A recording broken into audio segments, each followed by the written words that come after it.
everybody, it's the coach, and this is Madden 19 on EA Sports. Up next, Matthew Stafford and the Detroit Lions as they take on Kirk Cousins and the Minnesota Vikings. With that, we send you up to U.S. Bank Stadium in Minneapolis. Standing by our commentators, Brandon Godden and Charles Davis.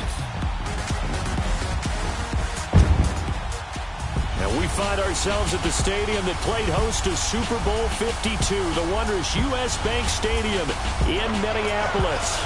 It can certainly get loud inside this building. And just a few moments ago when the Vikings were introduced, it was downright shaking in here. They're set for football as the Vikings get ready to do battle with Matthew Stafford and the Detroit Lions. Brandon Gaudin, Charles Davis, happy to be with you. And, Charles, we've got two teams who know each other extremely well. These division games, they tend to be battles. People scout like crazy in this league, but no one scouts more than within the division. Because if you win your division, you're automatically in the playoffs. That puts extra emphasis on these games, and they can't wait to get at each other. Here's the punter, Sam Martin, now ready to get us started. And we are underway from downtown Minneapolis. And not a bad return here. He gets it out to the 25-yard line. So here's the Viking offense making their way out. They'll be led out by their big offseason signing from Michigan State in his 7th year. It's the veteran Kirk Cousins. I do hear some mild criticism of Kirk Cousins and his play the last few seasons in Washington, mainly because the team was just 24-23-1. But I also saw a quarterback with an offensive line that essentially introduced itself to each other in the huddle before the first snap in Seattle against one of the best defenses in the NFL. Win that game with big plays late. This is a tough-minded, hard-nosed, gritty quarterback that tends to inspire a team to play better around him. Cousins and the Vikings with a 1st and 10.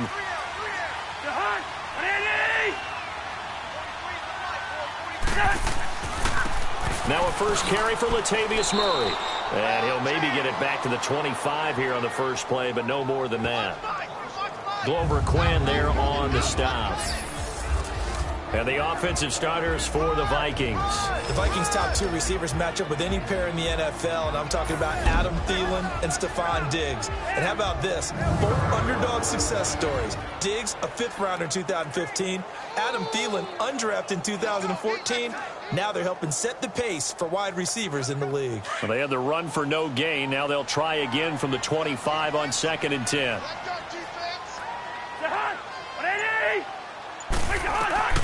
Now a 2nd down throw for Cousins. The catch is made by Kendall Wright. And he'll get it up to the 33-yard line. 8 yards on the completion, but now they face 3rd down. Never make the mistake that the slot receivers, especially the little guys like we're watching here, are just quicker than fast. A lot of them combine quickness and speed, and they catch a lot of footballs, as we just saw there. An early test, 2 plays in. This is 3rd and 2.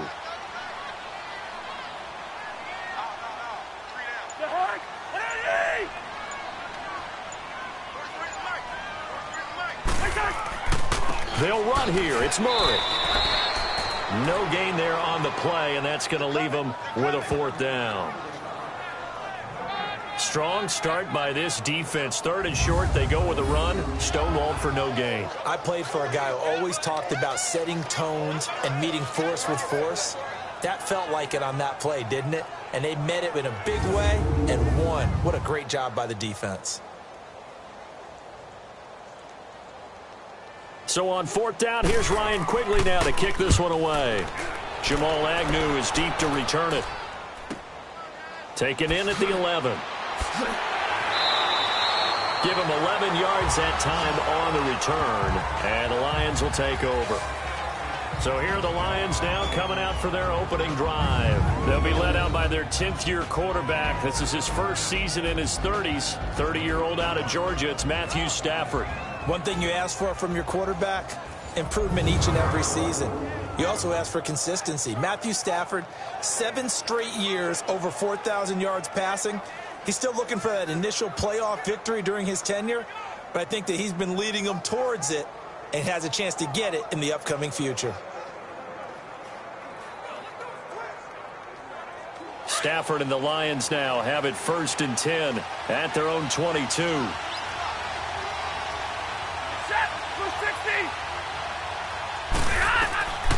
Out of the gun, Stafford. And they'll take him down at the 31-yard line. Give him 9 there on the first down completion.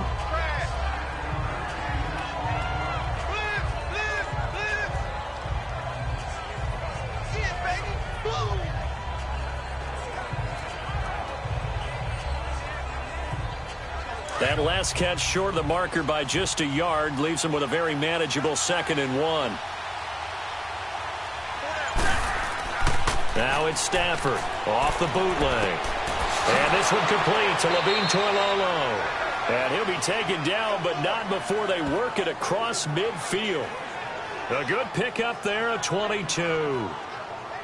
Well, from an offense's perspective, that sure was pretty because the corner route, it's extremely difficult to defend from my perspective. What we just saw there, is that sort of the evolution of the tight end position? Yeah, I think it is because more and more, tight ends are being treated like wide receivers.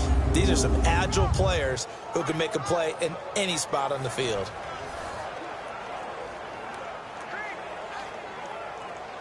Back-to-back good plays have them on the move on first down.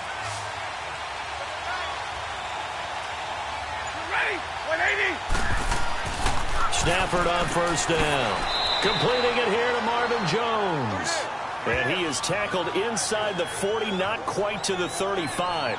They get 10 more there, and I believe that'll be enough for another first down. It will.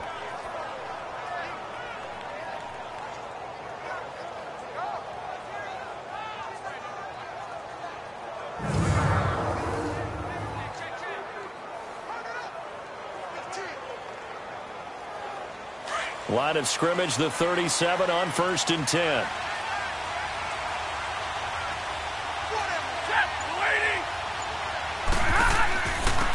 Now the Notre Dame man, this is Theo Riddick. Making the stop there, Daniil Hunter.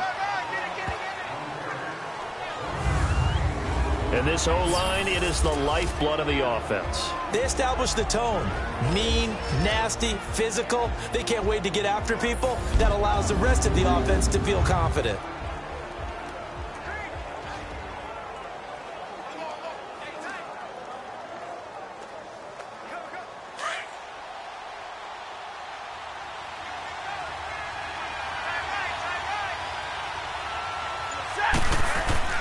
Here's Stafford now on 2nd down. Toward the sideline, and look at that catch. Dragging the toes, and that's going to be a first down. Well done. It's a pickup of 16 there, and it'll lead to a new set of downs. How about the start throwing the football? 4 for 4 on this opening drive. Oh, he's slinging it. And oftentimes when you talk about slinging it, you're thinking about a guy throwing it all over the yard, not necessarily accurately. In this case, though, he's honing in on his targets, and he's delivering. Yeah, the opening script, however, they drew it up for this first drive, going to plan so far.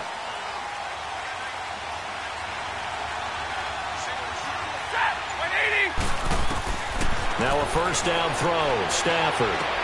Catch made right side by Wilson. No gain there on the completion. 2nd and 10. Partner, your thoughts on this D-line? I love a unit that can control the run and get after the passer. This is an all-around terrific defensive front. Hard to move the ball against them on the ground, and then when you want to throw it, look out. Here they come after the quarterback.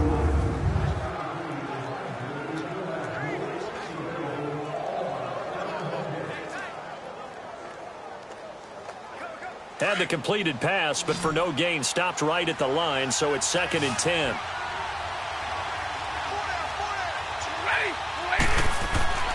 Here's Stafford. To the right and complete to Galladay. And on this one, he'll get to the 15, right at the 15-yard line. 6 yards is the pickup, and that'll lead to a 3rd down.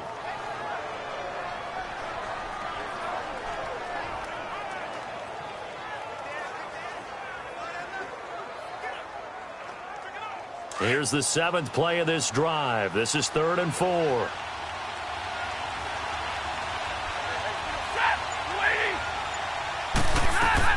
Throwing again at Stafford. And he'll find Galladay. That's complete. And he's got the first down as he gets it to the 8. They're able to convert on third down, and that sets up a 1st and goal. Well, I know from past experience, before you actually play a game, you visualize what's going to happen. And I don't know anyone who doesn't visualize themselves being in the center of what's going on. That's 3 catches for him here in the early going. He's got to like the way this is starting. Absolutely. 3 catches on any drive is good. Opening drive, that's a tone setter.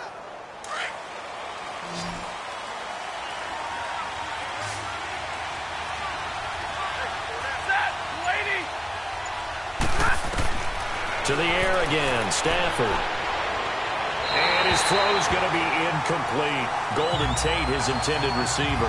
And now it's 2nd down. I'm going to need some help with this one. How did he miss it? Wide open in the end zone. He's not hurried. He's not hit. And somehow, incomplete? Yeah. What happened? During film study, that's one where he's just going to shake his head, not be able to believe it. 6 points go by the wayside on that one. Stafford looks to throw again. This will be caught at about the 5. And he'll be brought down this time at the 5-yard line.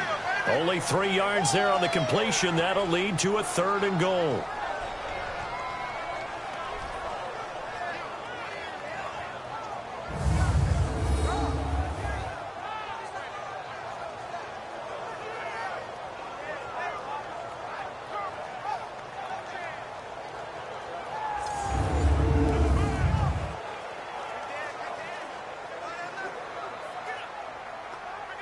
This has been a long drive. You got to figure a field goal would be a letdown. Can they convert now on 3rd and goal? Again, it's Stafford. And they're going to get to him. A sack. Sack back at the 9-yard line. Linval Joseph in there to get him for a loss of 3, and it'll be 4th down. They've been moving the ball well offensively, really getting into a groove. Last play, pass completion. Now, finally, the defense gets there. And you have to find a way to disrupt their rhythm. Do you do it with coverage, or do you do it with pressure? They elected to go with pressure, and it was the right call.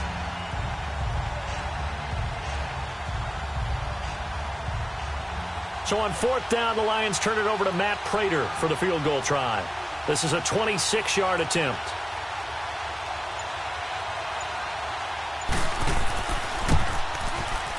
And Prater's kick is on the money. It's good. And the Lions are going to take a 3-0 lead. A dozen plays on that drive that ends with the field goal. Let's go ahead and break out some of the old chestnuts here, right, partner? Keep the ball in front, rally to it, and make the tackle, right? No big plays given up, no balls over your head. Bend, don't break. Hold on. Chestnuts? You like Come that on. one? What does that mean, break out? Just because you break chestnuts? I'm not sure about that, but I'm just going with why they said that. I have no idea.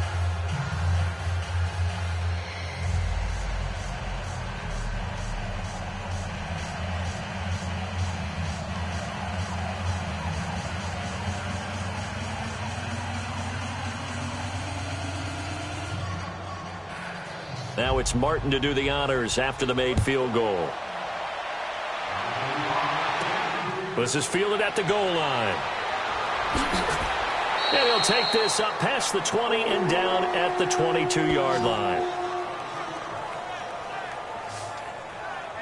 As Minnesota comes back out here, Charles, I'm just kind of looking down at the NFC North and the standings.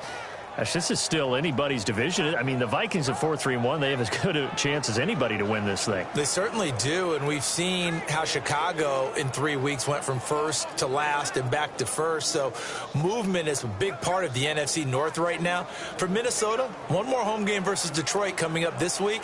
Then they hit their open week. Then they go to Chicago, home for Green Bay. 3 straight division games that could go a long way towards shaping that race.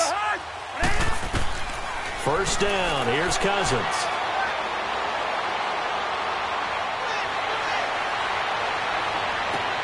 Open here, Adam Thielen. And they work this well upfield across the 45. 23 yards on the play. Thielen last week, he set the record 8 straight 100-yard games to begin the season. He didn't do it by much, but he did it. 7 catches, 103 yards, and a score against the Saints on Sunday night. What an impressive performance. What an impressive career already for Adam Thielen, who started as an undrafted free agent, had to go to a free agent rookie tryout camp with Minnesota, practice squad, special teams, and now one of the premier receivers in the league. Tied with Calvin Johnson for the all-time record for any weeks. Johnson had 8 straight in 2012. Remember, Johnson went to Georgia Tech. Adam Thielen, Minnesota State, located in Mankato, Minnesota. And no room that time, getting it to about the 46. Just a yard on the first down carry, so it's 2nd and 9. And this defensive line will be looking to control the point of attack. And that's what they've done throughout this season. This is a terrific unit. They play together very, very well, and they don't permit big plays to happen.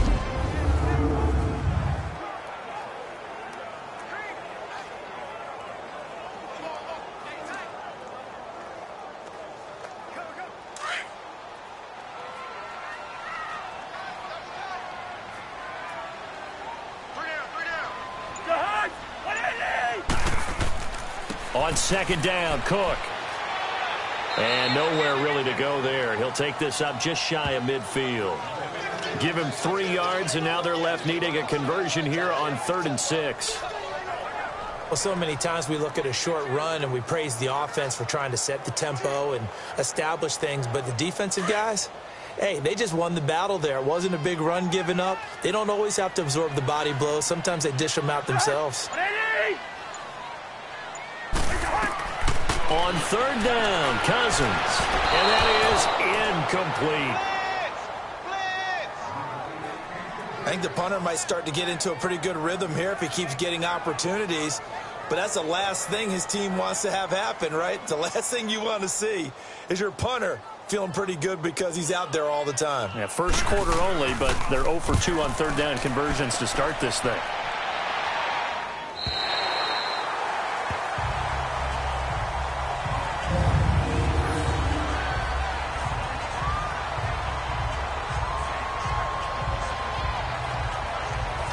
The 3 and 4 Detroit Lions get possession of the football here in just a second again. And, you know, they lost last week to Seattle 28-14. Matthew Stafford, though, did throw a couple of touchdown passes, and that's now 6 straight games that he has thrown 2 or more. Yeah, the problem was they did turn the ball over 3 times. It got outrushed 176-34.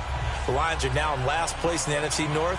Tough game coming up next week with the Minnesota Vikings on the road.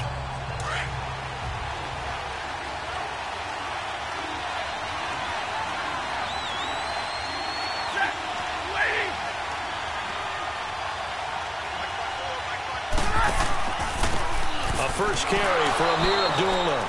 And he's going to be taken down shy of the 5-yard line. Tackle made by Eric Kendricks. That first down play, all you want to do is wedge out any type of space and try and create enough room. If you have to run the punter out there, he can successfully complete the punt. Yeah, didn't get a ton there, but at least some positive yardage.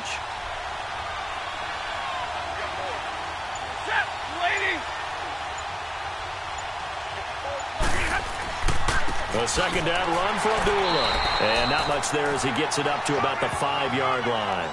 Only a yard on the pickup. And now they've got a 3rd down and 8. Well, let's go ahead and detail this situation here. 3rd and long coming up. Back near your own goal line. I would be very hesitant about throwing the football in this situation. Maybe just run up the middle? Yeah, I think that might be the spot for them. You got to try and find some space for your punter because you don't want him backed up where he has to alter what he does. Throwing is Stafford. Looking downfield for Jones. And that one incomplete. Had some position but couldn't hold on, and it brings up 4th down. Well, you were just alluding to it. They had the lead. Don't try anything silly. Run the ball, but they opted to throw it incomplete. And now the punt, as a result, is really compressed, isn't it? So the mechanics have to be perfect. Snap, and he's got to get rid of it fast.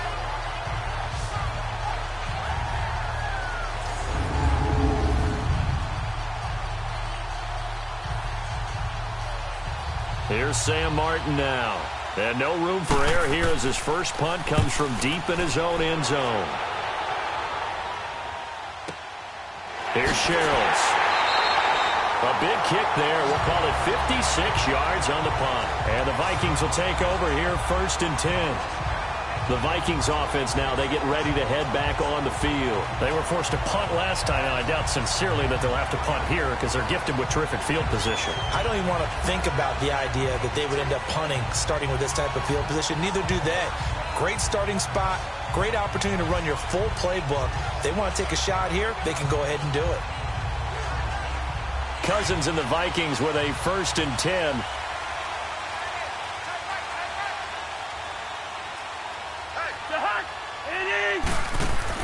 They start the drive with Cook. And that play going absolutely nowhere as he's belted before he could get out of the backfield. Call it a loss of 2 on the play. And it'll be 2nd and 12. Early down stuffs will put this offense in a precarious position. We know that securing the point of attack, especially against the big-bodied guys in the middle of this D, has got to be priority 1.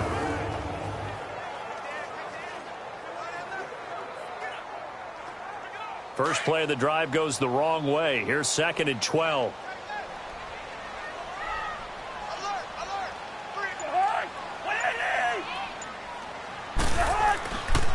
They run the counter with Cook.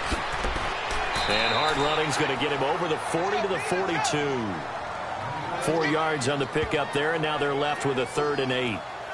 On any running play that's called, they're always hoping that it's going to break big and go the distance.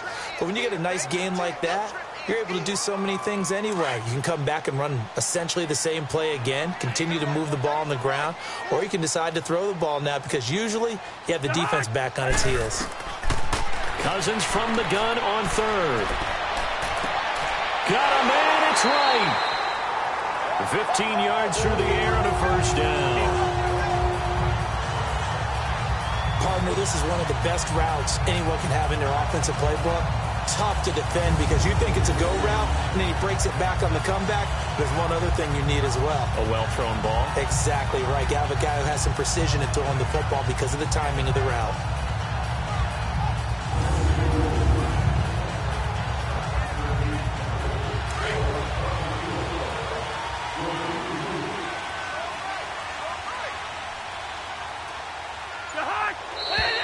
Now some movement before the snap. And we'll hear from our referee for the first time this afternoon. Expect this from the visiting team when playing indoors, but not the home team. They're supposed to get all the advantages, right? The home crowd's supposed to help them. They forgot where they were, perhaps.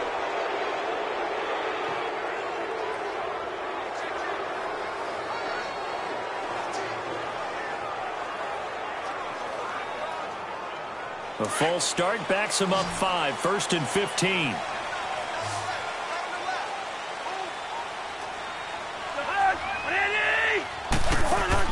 Here's Cousins. Left side caught by Diggs. And that play will go nowhere. Losing yardage back near midfield at the 49. And never good on a pass completion there to go the wrong way. Lost yardage. No, for some reason it seems to work better when you throw it downfield or you can move the ball downfield running it that way, doesn't it? But in this case, if you're the defensive guys, you're energized, executed well, and you caused a lost yardage play. That's going to feel good and look great in film.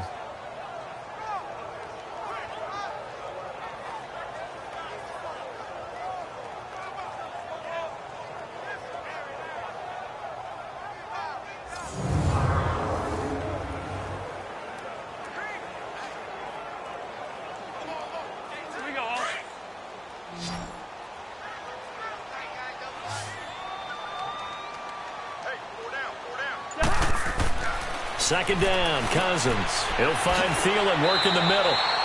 And he'll go down shy of the 40 at the 41. They'll wind up getting 10 back as that sets him up for 3rd down. In so many ways, throwing the hitch route is actually one of the safer things an offense can do.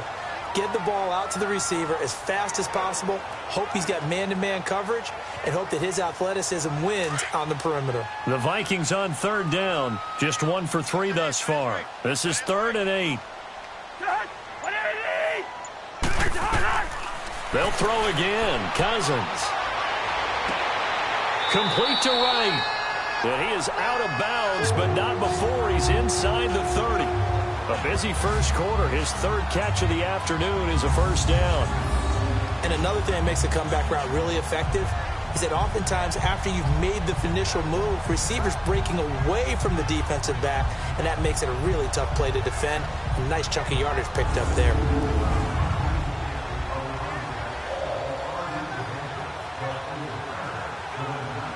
Cousins going to come up on a 1st and 10, and he's 4 for 4 now, throwing the ball to start the drive. Again, it's Cousins. A quick throw here, that's complete. And he'll be brought down inside the 20 at the 19. A good pickup there, 8 yards on the first down completion. So just a lone field goal in this first quarter of play. It's a 3-point game here early. We're back to Minneapolis in just a moment.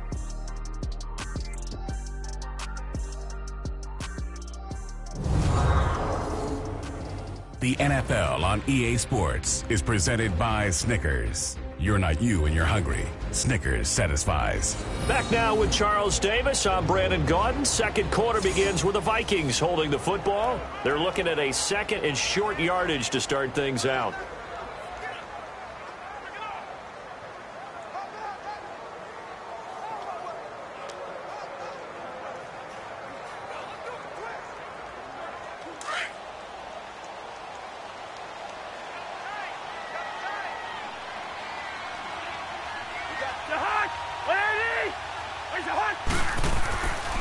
Now a give. This is Murray. And he's going to be met at the line of scrimmage and taken down. He got maybe a half yard at most, but officially they'll be left with a 3rd and 2. On that play, it was the defensive front that won the battle. They out-leveraged the offensive line, got into the backfield, and held them to no gain. The Vikings on 3rd down. They've hit 2 for 4 thus far. Here it's 3rd and 2.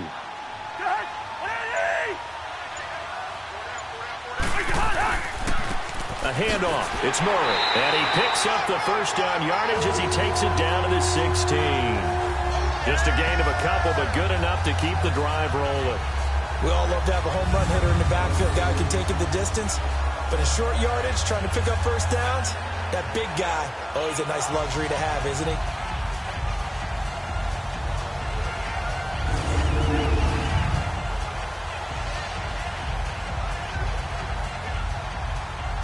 This offense finding its legs now. Here's another 1st and 10.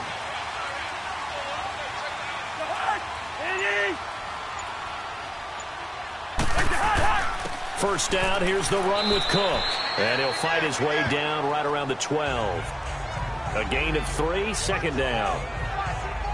Well, he hasn't made much of an impact in the running game thus far, and after that last run, not much is going to change in that area. He hasn't been able to get anything going, and really the offensive line not helping him much.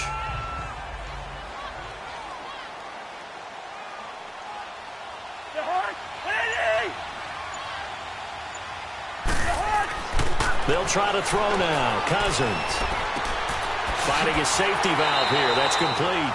And he'll be brought down this time at the 5-yard line. It's an 8-yard pickup, and it leads to a 1st and goal. It's funny, throughout the time that we've been together, when we talk with running backs about the ability to catch the ball, their eyes light up when they talk about open field and having one-on-one matchups, don't they? Yeah, they do. And that's the reason why. What we just saw, shedding those tackles, and that's what they're used to doing. It is, and it starts at the beginning of the play. One-on-one matchup if someone's trying to cover them, but they also like those one-on-ones downfield after the catch when they're running with the ball. They think they're going to win those, too. They'll run with Cook. And he's going to press this one forward as they stop him right around the 1. A pickup of 4 on 1st down. It'll be 2nd and goal. When we talk about being on schedule, I think they're on schedule after that run, getting it right down there on the doorstep. Maybe even a little bit ahead, because now the defense can't dictate with pressure. They're guessing about where you're going to go. I might come right back at them with the same play, the same set, and see if they can stop them. They'll run for it with Cook. And he is not going to get in as the big bodies stop him at the 1. They're held again, and do we have a goal line stand brewing? It's 3rd and goal. 2 straight shots on the ground. Now on 3rd, do you go to the air? I think the possibility exists, and if you're doing it, you're probably going play action since you ran it twice. But I often think that second down is a time you go play action and throw the ball. And Rudolph has got it. The big tight end for a Viking touchdown. Kyle Rudolph from a yard out. And the Vikings are able to strike for 6. Well, it was 3rd and 1. I was expecting run so much for that. They pass it, they score it. That had the feel of the head coach telling the offensive coordinator, you've got 4 downs here. We're going to go for it on 4th down unless there's a disaster on 3rd. Go ahead and take a shot if you want to. And he gratefully accepted the opportunity and did exactly that. If they didn't get it there, that had the feel that they would come back and try it on 4th down.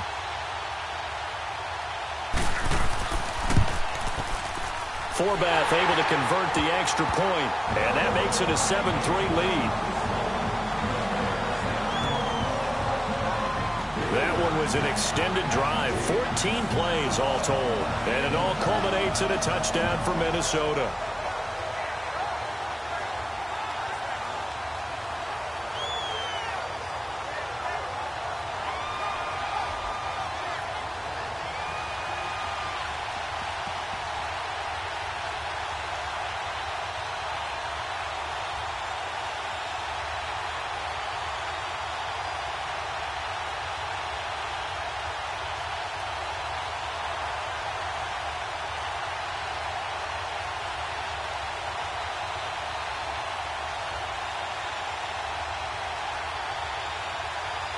Forbath out to kick this one away.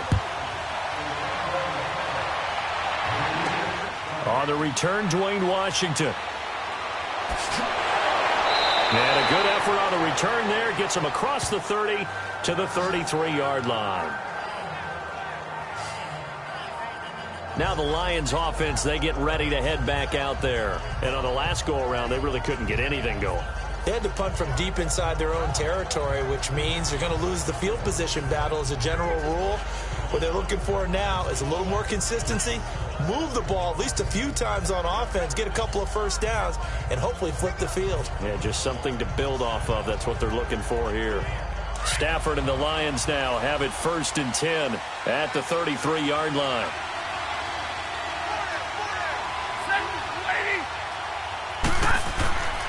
This is the newest member of the Lion backfield, LeGarrette Blount. 2 yards on the carry there. It'll be 2nd down. Well, it's time for them to be good teammates right here. And what I mean by that is possess the ball for a little while. Get at least 2 first downs. Give their defense a chance to settle down a little bit after they give up a touchdown.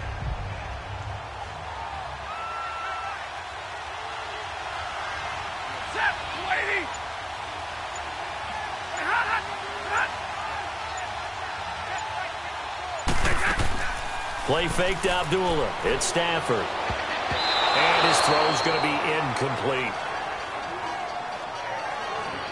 Pretty nice coverage there, but a missed opportunity for an interception. Let's face it, a lot of these defenders, they've got it all. Speed, athleticism, hands, a little bit questionable.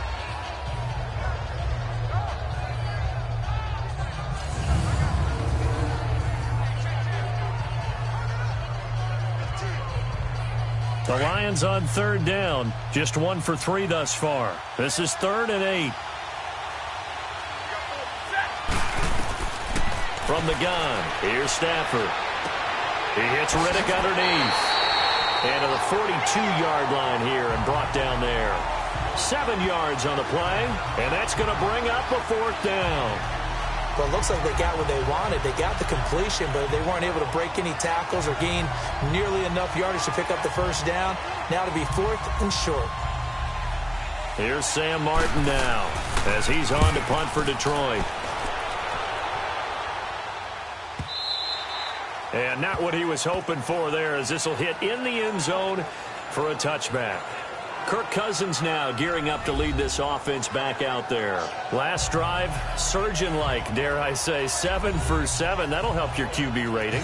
It will indeed, won't it? Can you figure out QB rating? Can you do it? Can you do the formula? No, I just know the higher the number, the better. Yeah, that's what I've been told, that's what too. I know. I know that in the NFL, 158.3 is the number they're all trying to get to.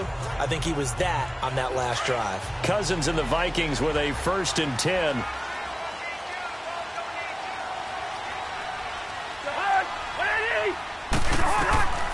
Cousins now to throw on first down. He's going to flip one out here to his running back.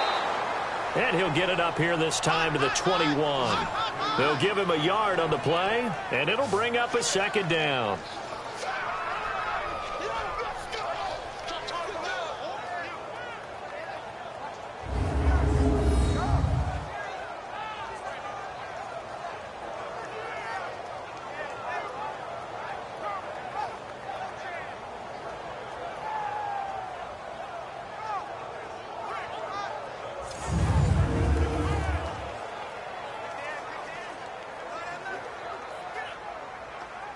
Second and 9 now from the 21.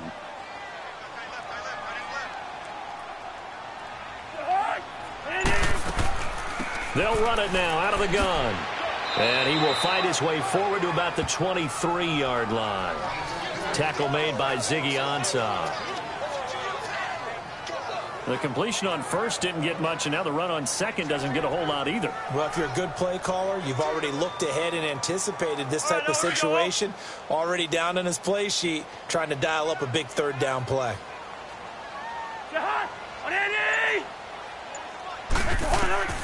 From the gun, here's Cousins.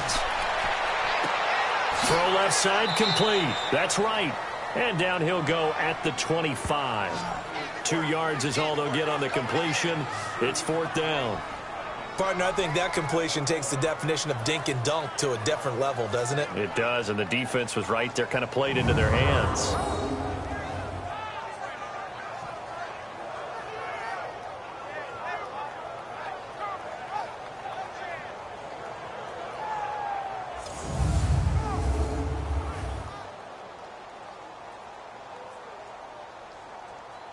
Here's Ryan Quigley now as he's on to punt for Minnesota. His first punt, 48 yards. This one looks equally as good. This is taken around the 12. So possession goes over here on the punt. And possession will switch hands, first and 10. And time to spotlight Golden Tate. They've got to be thinking, how can we get him a little bit more involved here? Second quarter, you're down, and really, he's been out of the mix. I would agree with that, and oftentimes you hear, well, we're just taking what the defense is giving us. But sometimes that's just not good enough. Sometimes you have to take what you want, and that means getting him the football. Yeah, so far just a single catch in this game. Stafford and the Lions now have it first and 10 at their own 23.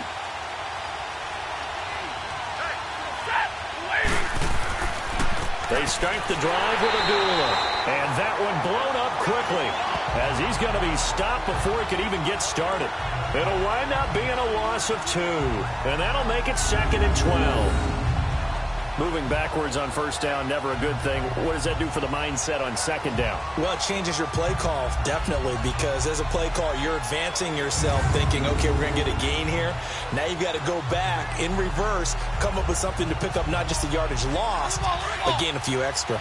So the opening play of the drive goes backwards. Now they'll come up on second and 12. On second down, here's Stafford. Looking for Jones, and it's intercepted. Picked up by the linebacker, Eric Kendricks. And they'll have the ball set up in the red zone at the 16-yard line. Well, this is a defense that can confuse even the best of quarterbacks with their zone schemes. And here you've got a linebacker that's going to stay at home and just sit down in that zone. And this one basically comes right to him.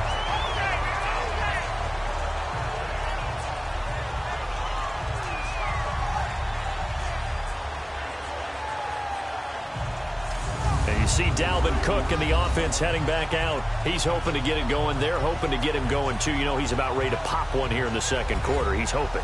And his offensive line teammates, they want to get one of those, too, because they want to continue to run the football. Most offensive linemen like that part of the game better than pass protection because they're not taking blows. They're actually dealing them out.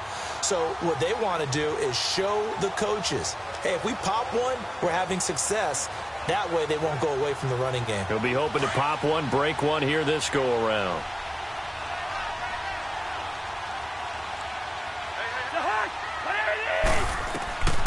Following the interception, Cousins throwing for his running back, and he's got him complete. And a pretty little juke move there, but not a ton to show for it afterwards as he's brought down. Call it a gain of 5, and that'll make it second down.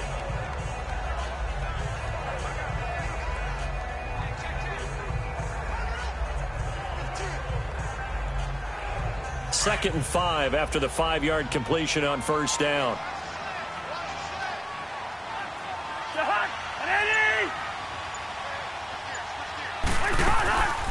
They'll run it now out of the gun.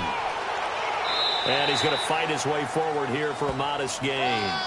5 yards on the pickup, and that'll make it 3rd and 1. Frustrating for a defense, energizing for an offense. Finding a way to create that type of yardage in your running game, that'll make the guys carrying the ball very, very happy. The Vikings on 3rd down. They've hit 4 of 7. They need just a yard here. It's 3rd and 1. Cousins. And he's able to find Diggs. And he's able to pick up the first before he's brought down inside the 5 at the 4. They only got 2, but that was enough as they'll convert to make it 1st and goal. But give the defensive guys a little bit of credit. They didn't let the deep ball beat them on that play, did they? No, the drag, that guy can be your safety valve. We saw it right there. Yeah, and it picked up a first down for them, too.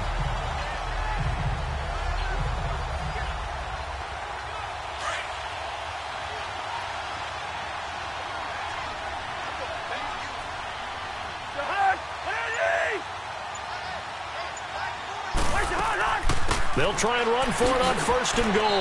And he'll be stopped about a yard shy of the goal line after a pickup of about 3. It is definitely hard to find space near the goal line. You always want to have a guy in the game running it who can create his own. 2nd and goal from the 1.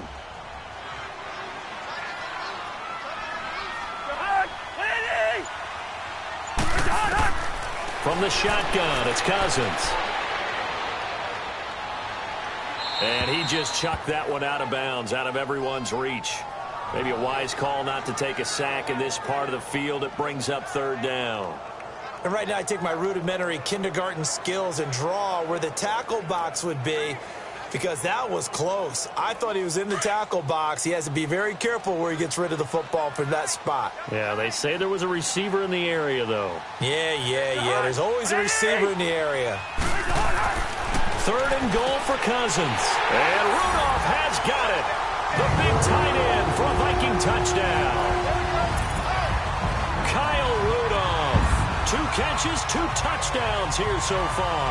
And the Vikings find a way to stretch their lead. While Washington, Kirk Cousins had the pleasure of throwing to Jordan Reed at tight end for the last few seasons. And now that he's moved to Minnesota, he has Kyle Rudolph, who may not be quite as athletic as Jordan Reed, but still has excellent hands and knows how to make plays in the red zone.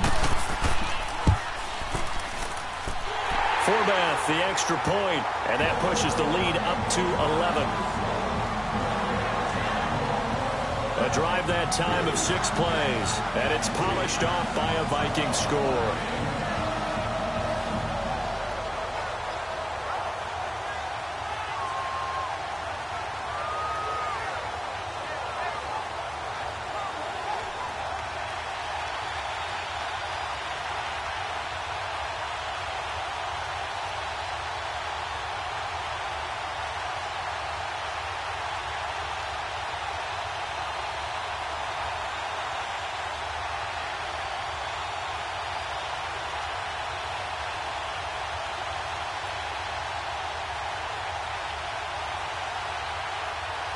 Forbath out to kick this one away. On the return, it's Washington. And a good return as he'll be stopped just shy of the 30-yard line. So out now come the Lions. And following the interception, just any interception, are you a little bit more cautious when you start that next drive, or no, you just throw that out the window? I think you are. I don't think that there's any way you can run back out there and go, totally didn't affect me. Let's just go ahead and be loose with the football again. You're going to take care of it, but you have to be careful about being too cautious because now you can't run any offense at all. Still want to attack. We'll see how they attack them here. Stafford and the Lions now have it 1st and 10, just shy of the 30. They'll run it now out of the gun. And he's going to lose yards. They take him down at the 26. The loss of a full 3 yards, and now it's 2nd down. When you're putting together a formula for winning defense, it's exactly what we're seeing in this game. Controlling the line of scrimmage, attacking, and changing everything so that now they're playing in the offense's backfield. They're playing an excellent game.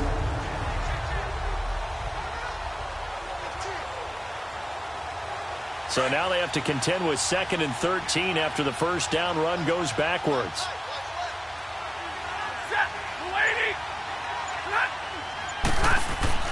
To throw on 2nd down is Stafford.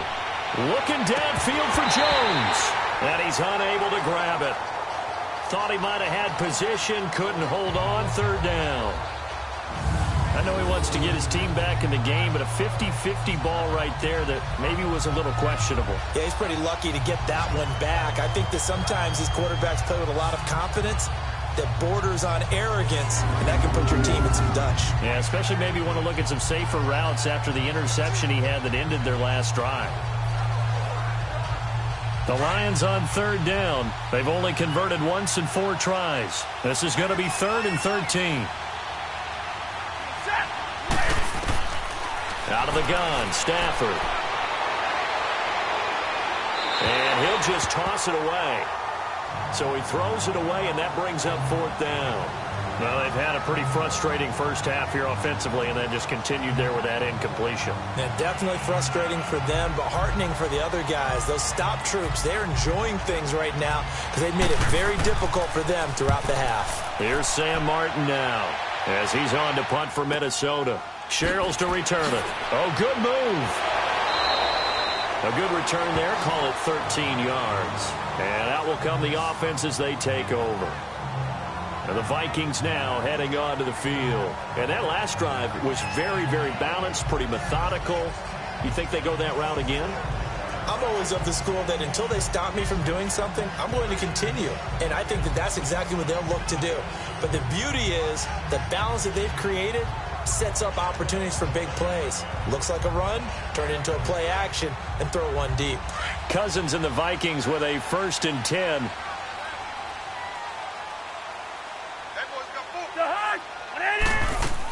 Here's Cook as they begin on the ground. So a nice job to break the 1 tackle, but not much daylight after that as he's brought down. Give him 3 on 1st down. It'll set up a 2nd and 7. And that's one of the reasons you like to blitz even on rundowns. It confuses the blocking assignments. It doesn't allow those offensive linemen to get up to the 2nd level.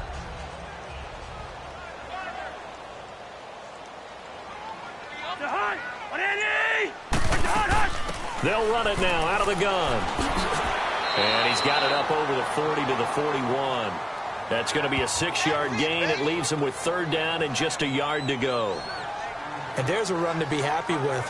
Good, solid yardage. He'll take that anytime you hand the ball to a back.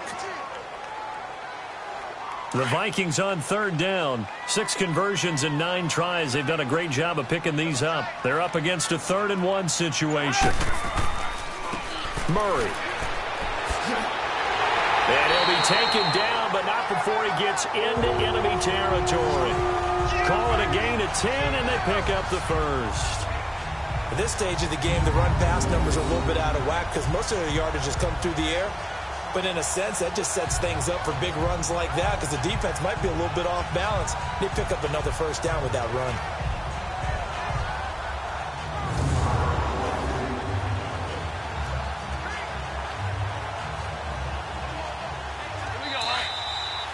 Two minutes to go here in the first half. More from Minneapolis after this.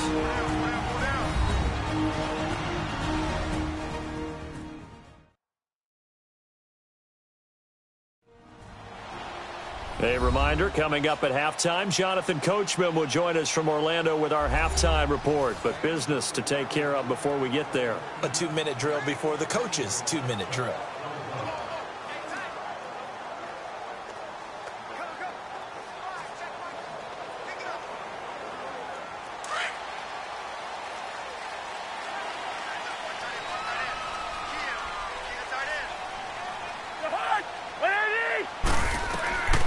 First down throw for Cousins. And they're not able to hook up there. Incomplete. He was looking for Adam Thielen there.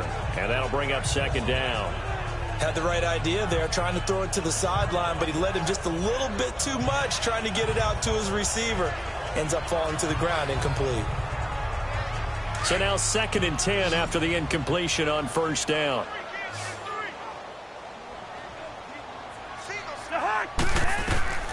Working out of the gun, Cousins. And the hit jarred it loose. It's incomplete. Feels like they're getting caught in between here because they had incompletions on 1st and 2nd down. Now you got to worry a little bit about the clock because you prefer not to give them another shot here in the first half. But if you don't pick up the first down, guess what? You're likely going to have to. Now they face a 3rd and 10 after back-to-back incompletions. Cousins. That's caught by Treadwell. And he'll go down, but not before getting this inside the 30. He's got his first catch here before halftime, and it goes for a first down.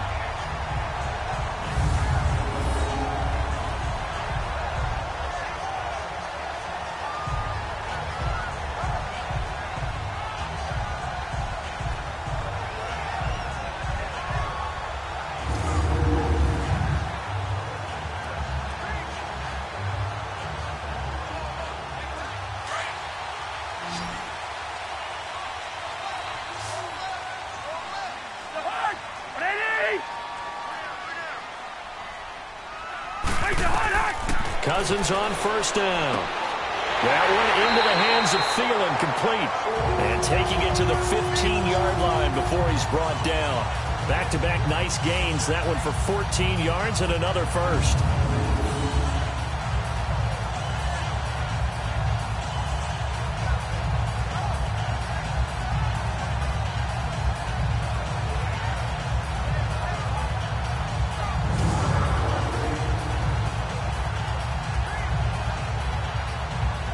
And now we won't see a play on first down. We're going to get a timeout instead, as they'll stop it with just over a minute to go before halftime.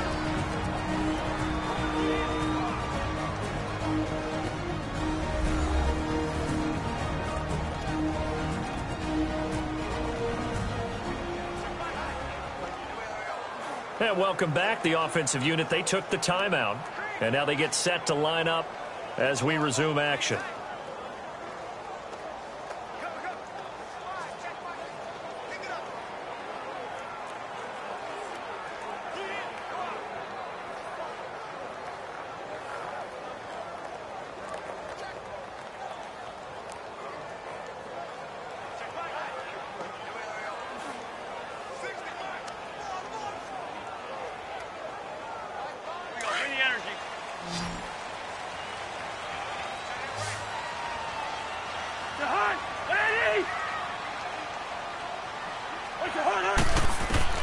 First down. Here's Cousins.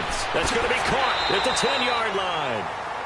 Now hold everything here. We're going to get a timeout by the offense, as the stoppage will come with a little under a minute to go in this first half.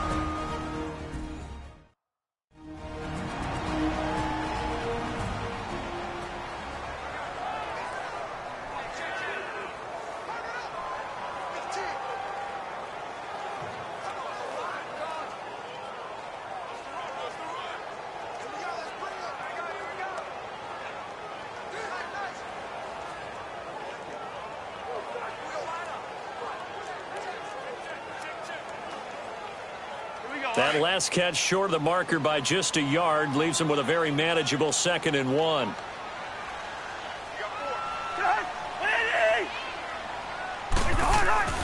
Cousins again. And oh, it'll be intercepted. Christian Jones, the one who picked it.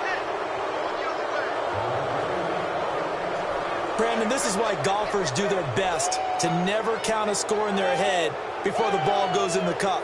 This looked like a slam dunk for points on this drive, didn't it? Instead, they throw an interception, and they're going to come away empty.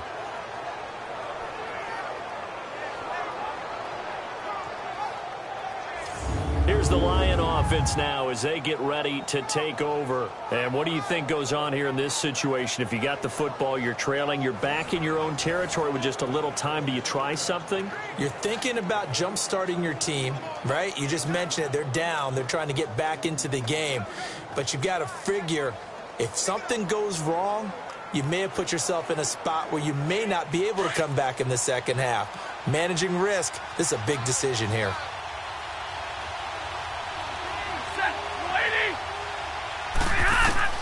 After the interception, here's Stafford.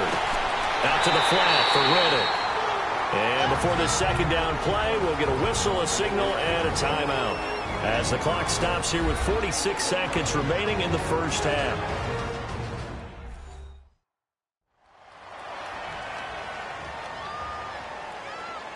So the offense took the timeout. Looks like they're ready to go as we get set to resume the action.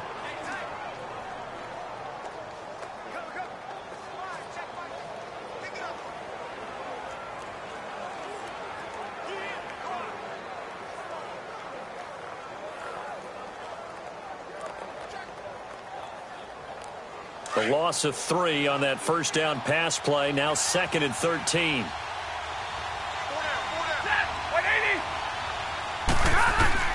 A shotgun snap for Stafford. And his throw is incomplete. He was trying to find Marvin Jones that time. And it's 3rd down. You got a young quarterback.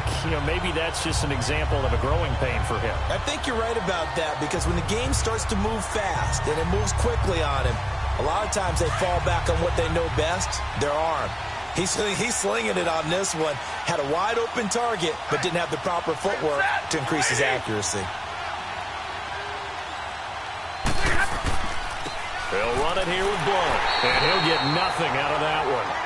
And now we're going to get a timeout here called by the defense, as it'll come with 36 ticks to go in half number 1.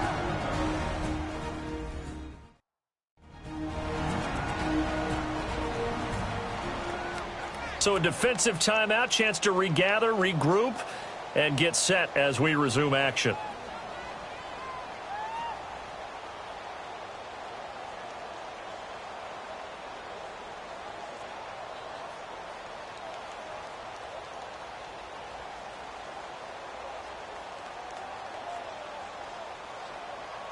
Here's Sam Martin now, standing just outside his own goal line. Taken in at the 22. Skirts by him at the 35. Well, he wasn't too far from breaking that. Officially, give him 15. And the offense will take over with a new set of downs. Here comes Kirk Cousins now to lead his offense back out there. And he's looked pretty good. Does have the 1 interception, but 2 touchdown passes so far. Your analysis? They'll take the offset. When you talk about throwing 2 touchdown passes, no one wants to see an interception thrown, but those things happen in the course of a ball game and over the course of a season. But throwing 2 touchdown passes, that's why the team has an advantage. That's what they're looking for more of. He'll be hoping to make it a 3-to-1 ratio here in the second quarter. Trying to shake off the interception from the last drive. He'll look to throw. And he'll slide down to avoid the tackle. It's a 9-yard pickup on the play, and that'll make it 2nd and short.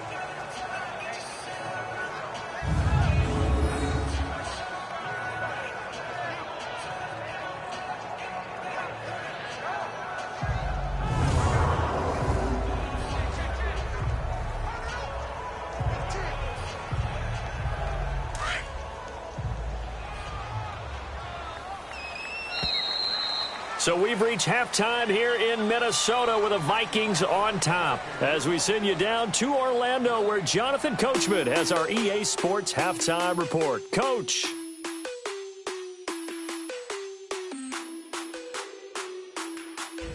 Okay, right, Brandon. Thanks very much. And welcome in, everyone, to this slimmed-down version of the EA Sports Halftime Report. This game's had a little bit of everything thus far, and certainly plenty to look forward to, as the teams are right back out there for the second half. So we'll get right back out there as well, as we'll turn it back over to Brandon Godden.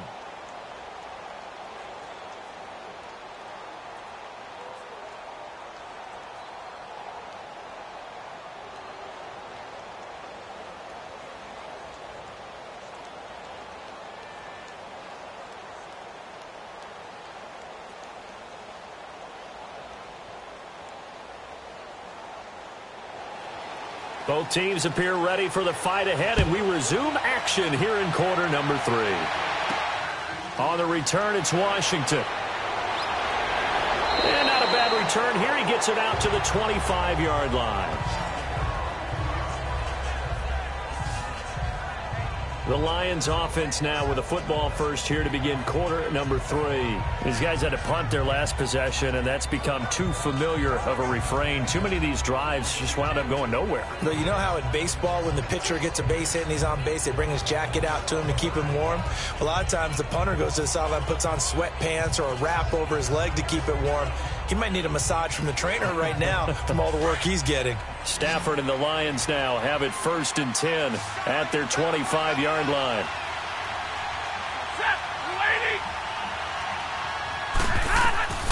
Operating from the gun. Stafford out to the right here to Wilson. And he's able to take this one up to the 35-yard line. 10 yards on the pickup there, and it'll be 2nd down.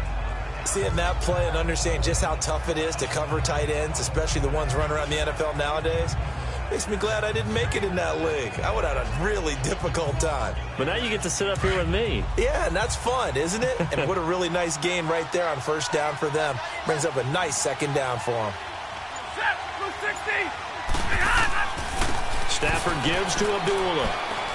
And he's got Rome. And he slips up past the 45 before being tackled. Now I think we're going to get a timeout here. Yes, a timeout here, as it looks like we've got a Lion that's shaken up. Well, he gets attended to. We'll step aside.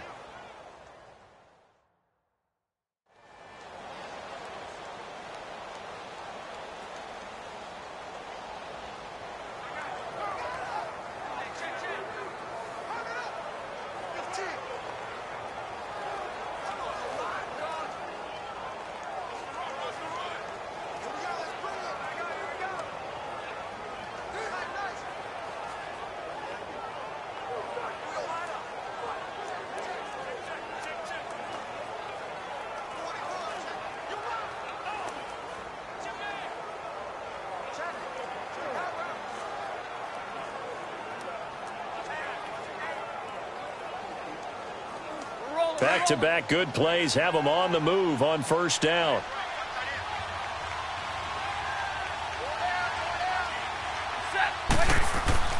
Stafford on 1st down. And Jones has it over the middle. And he'll work it across midfield inside the 45. Back-to-back 11-yard gains, and they've got another 1st down. Well, coaches always talk about finding balance on offense. I don't think you get much more balance than this. Big-time run, big-time pass. A 1-2 combination. Looked pretty good. How about that? Let's see if they can continue to take that kind of a punch, though.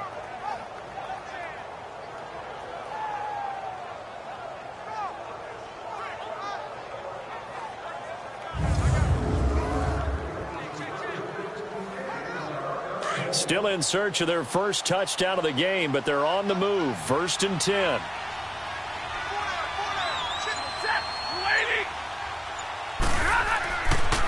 Now Blunt. And this one goes nowhere. Losing yardage on the play back at the 46. That's going to go as a loss of 2, and it'll be 2nd down. With the struggles we're seeing up front for the offense today, they've got to think about changing up their play calling. Some screens, some draws, some quick-hitting plays in order to try and supplement the run game. You don't totally abandon it, but you try and give it a little bit of help.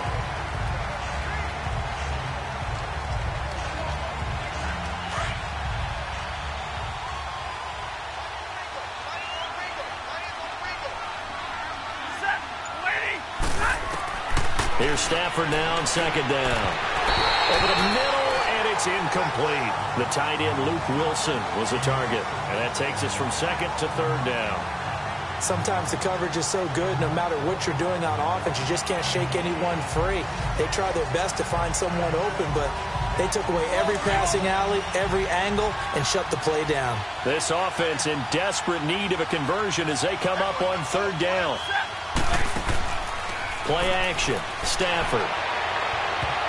And this is going to be incomplete. It was Andrew Sendejo from his strong safety spot able to make the play.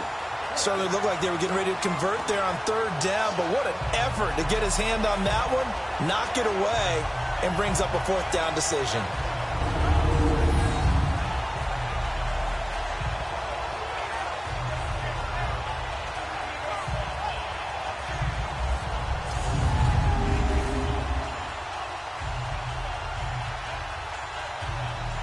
Here's Sam Martin now. He's been one of their few bright spots so far.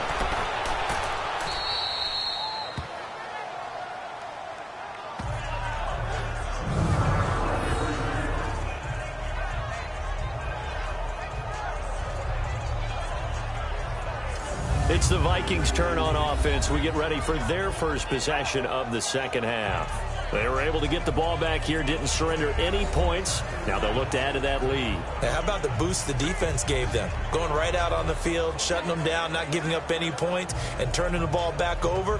They want to do their part now and show them a little respect and some gratitude by scoring some points. And to get a little more cushion. Cousins and the Vikings with a 1st and 10.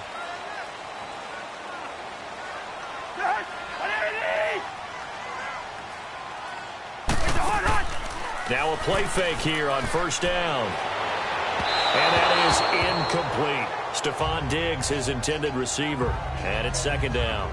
Well, the numbers have been good in the passing game and certainly a big reason why they have the lead. But now here, third quarter, maybe go to the run game a little more? Yeah, perhaps. I mean, after that incompletion, a little credit to the defense for shutting them down on that play. Maybe you try and run the football a little bit more in this spot.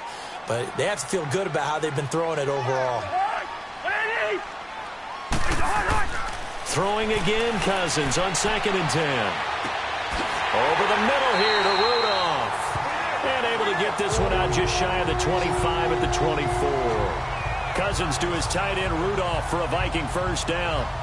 They had two tight ends in the formation on that one. It looked to me like he had his pick of receivers downfield. I think he was just planning on going over the middle. That's what he did. Picked up first down, too.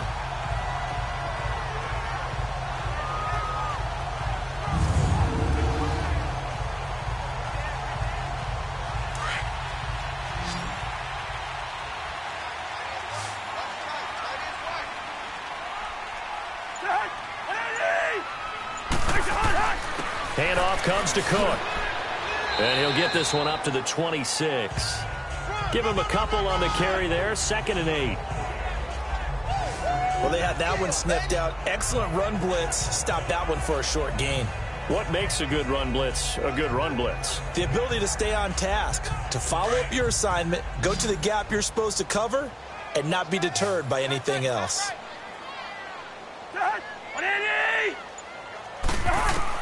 Second down, Cousins. Oh, he's got a man wide open, complete. And he's able to take this one up to the 35-yard line. 5th catch of the afternoon, and that gives him a first down.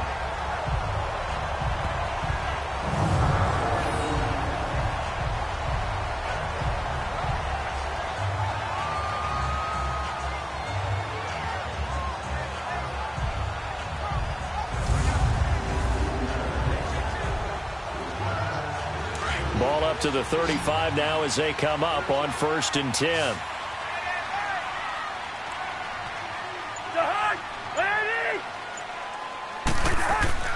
They go play action here on first down.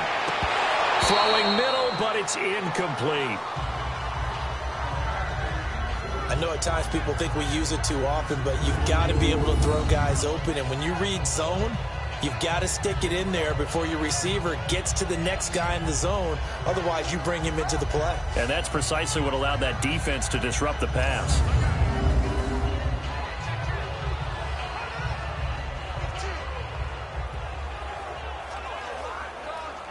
Here's 2nd and 10 now from the 35.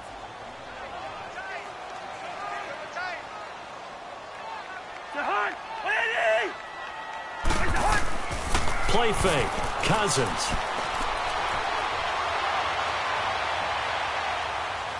Now he'll let it go deep right side. And he almost had it defensively.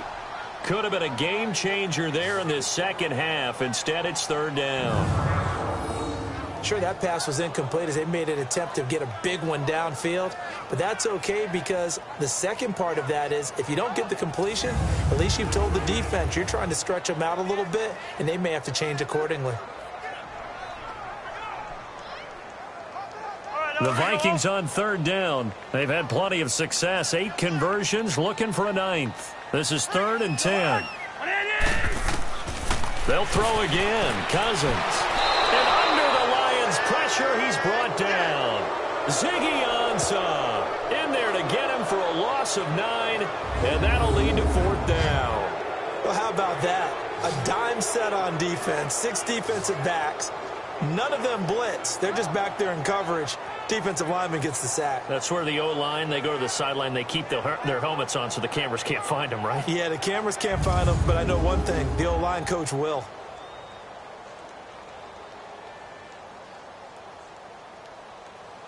Here's Ryan Quigley now. He's been terrific so far. This is taken at the 15. A good return there, 17 yards. The Lions offense, they get ready to head back onto the field. Now, if you're a fan of punting, and I know that not many people are, but this game kind of turning into one for you. Well, it's okay if it's a skills contest, right? We're really into it then, but not during the course of an actual game. This has turned into a field position game, though. Sometimes the better punter may actually determine the outcome.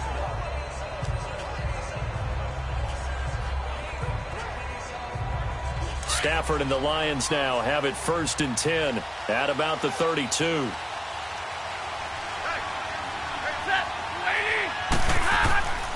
And they begin the drive with a duel. And he went backwards. He'll be down at the 30. It's a loss of 2 there, bringing up 2nd down. But these guys are going to chop into that deficit. They're going to have to do a much better job in the run game. Caught behind the line of scrimmage, no yardage to be found.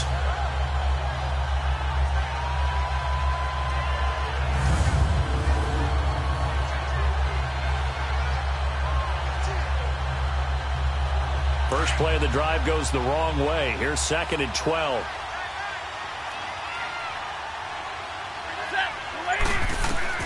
On 2nd down, here's Stafford. Oh, a hit. He lost the football. Stafford puts it on the ground. And down inside the red zone at the 19-yard line. A defensive-minded coach loves to bring the heat. Brought the heat there, and it worked out. And nowadays, all those defensive-minded coaches, for them, it's all about getting the football.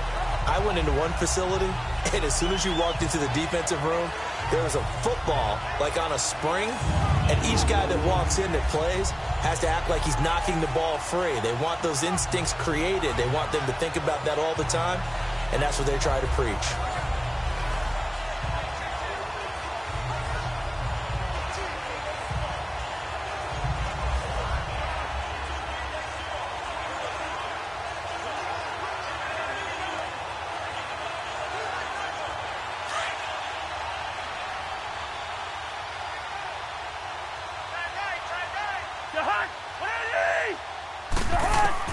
Cousins now after the fumble recovery. And Rudolph has it left side.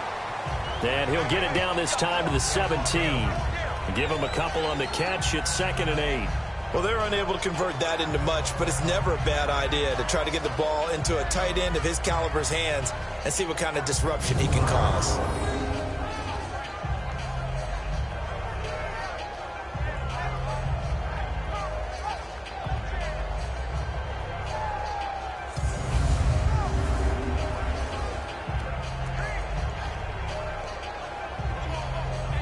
So 2nd and 8 here after the pass play for 2 yards on 1st down.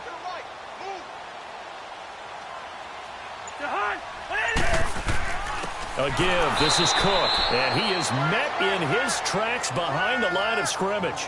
He lost 2 there. And it's 3rd down. Ashawn Robinson coming out of the University of Alabama. A big, physical, intimidating force who had to learn to play with more leverage. Otherwise, he was going to get blown off the ball in the NFL. Looks like he's learning his lessons after that play. The chance of wasting this great starting field position, a real threat. This is 3rd and long.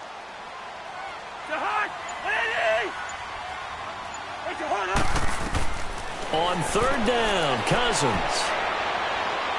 And that is incomplete. But not to get too overcritical there because he knows what he's doing, but his shoulders looked a little off kilter there when he threw that. I don't think you're being overly critical there. You're just analyzing it, and he gets those shoulders right. That pass will go from incomplete to complete. On now is Kai Forbath to try the field goal. This will be a 37-yard attempt. And Forbath will put this one through, and they will stretch the lead now to 17-3. The bottom line, tremendous starting field position, really squandered there as they wind up going backwards and then come up with just 3. Well, getting the 3 turned out to be important. I can imagine a head coach when he ordered the field goal, please salvage something out of this drive. That was not fun to watch.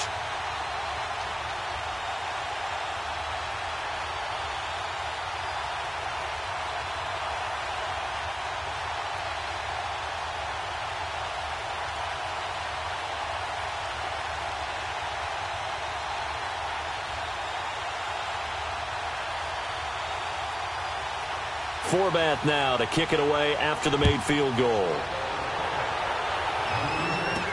On the return, it's Washington. And nice work on the return as they'll start their drive just past the 30-yard line. And the Vikings defense ready to head back out there now. Forced the fumble last time, up on the scoreboard, things going their way. Things are rocking easy now, and they feel good about themselves, confident, taking the ball away in the last possession.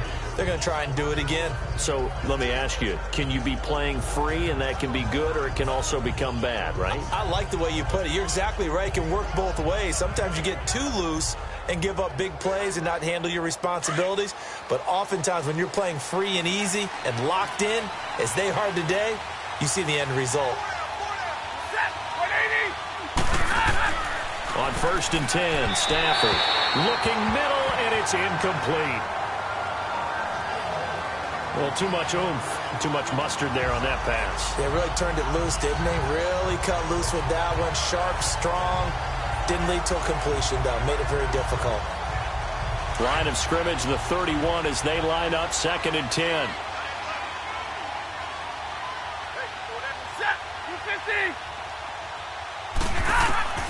On 2nd and 10, Stafford. And that's incomplete. Those passes out that far wide always make you hold your breath a little bit. Felt like it was in the air for a while. What it does is it allows a defender to gain some ground, come from a long distance, and have a chance to affect the pass.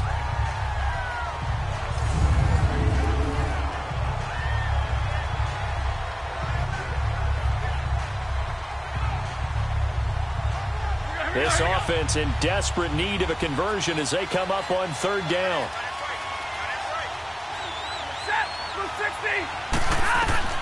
Throwing on 3rd down, Stafford. And Tate's got it. And he's taken down right at the 45-yard line. A pickup of 24 on the 3rd down conversion.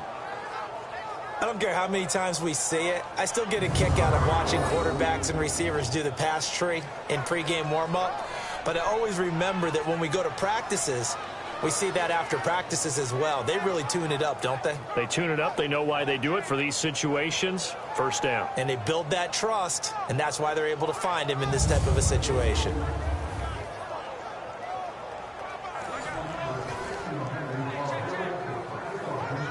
Stafford now perfect since the 2nd half started. 7 of 7.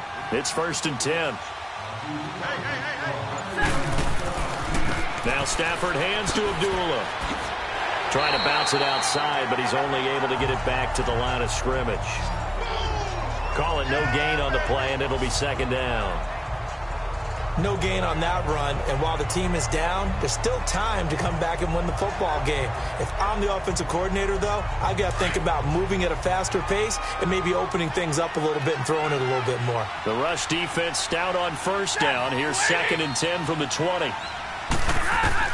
To throw on second down is Stafford. Looking sideline, incomplete. Kenny Golladay is intended receiver. 3rd down here.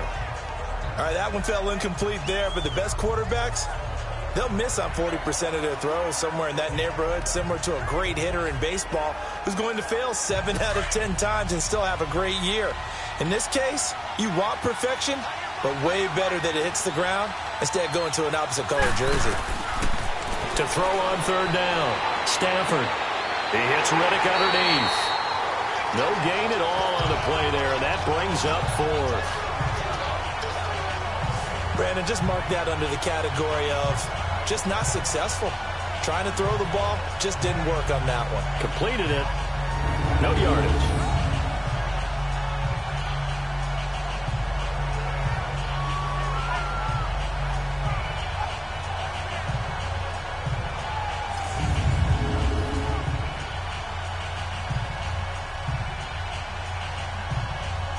Here's Sam Martin now, as they're forced to kick for the 6th time today. Kirk Cousins now gearing up to lead this offense back out there. And right now, probably just one thing in his mind, it's getting back to the hot start because he's really faded. And ordinarily when that happens, the quarterback, as you know, is usually the leader of the squad. Now there's probably a silent camaraderie that comes around him saying, hey, guess what? We got you. Don't worry about it. Let's go, big fella. Because they know more times than not, he tends to pick things up, and they tend to play well. Cousins and the Vikings with a 1st and 10.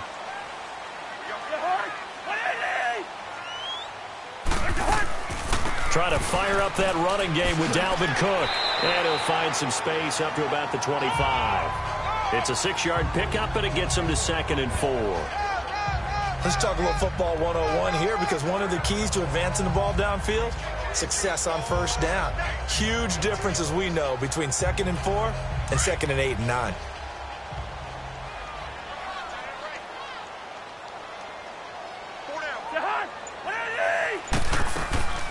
They run it again with Cook. Just a yard on the pickup there, and it'll leave him with a 3rd and 3. And this is why aggressive defensive coordinators love to blitz. It wreaks havoc because they end up taking their attention to the blitzers, freed up the D lineman to make the play. And the Lions going with an extra DB here on 3rd down.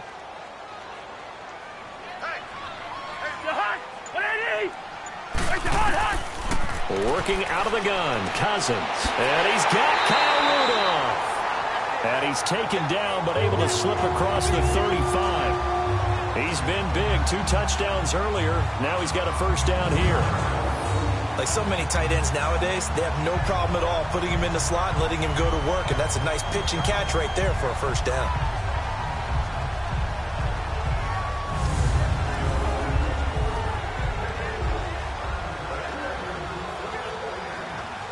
Cousins now a perfect 8 for 8 to start the 2nd half. Not bad. 1st and 10.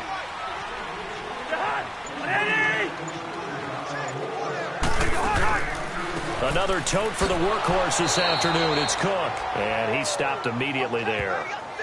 Officially no gain on the play, and it's 2nd down. Well, he was stopped on that play, but he's had plenty of carries all afternoon. Every now and then the defense is going to win one, but I don't think they'll shy away from handing it to him the rest of the game. The stop for no gain brings up 2nd and 10 from the 20.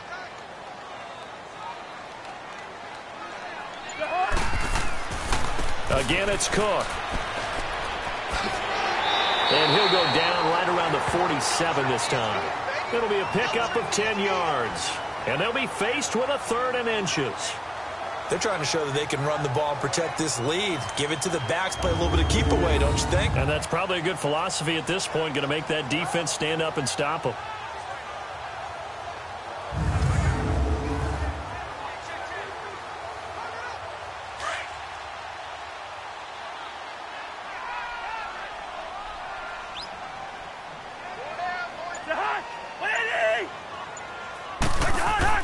Third and short yardage, Cousins. And he finds Cook. And he gets it down to the 48, enough for the first. A gain of 4 that time as the drive continues. We always talk about having to read defenses and how complicated that is. Well, this was an excellent read. Read the pressure and got rid of the football before it even got to him for a nice game. And when they're blitzing like that, running back usually a good spot to go with the football? Without a doubt, because he's right in your sight line or he's near you. So you're able to just get it to him easily. And once he gets in space, that's usually a good matchup for him.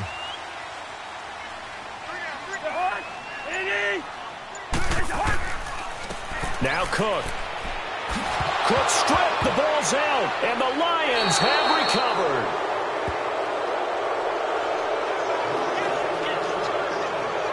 The psychology of the game never ceases to amaze me because you would think there would never be a fumble from what we hear from coaches all the time, right? And how much they practice not fumbling. Practice it, preach it, talk about it all the time. You would think no one would ever turn it over. Yet they are humans out there running around, and we just saw another one. Opportunistic by the defense. So here come the Lions now. And with this deficit, you can't have too many more drives like the last drive where you had to punt it away. You know what I would tell my offense right here? The punter doesn't exist, guys. He doesn't even exist. He's not a team anymore. I just cut him, all right? So you've got to go out and create some offense for us here and give us some points.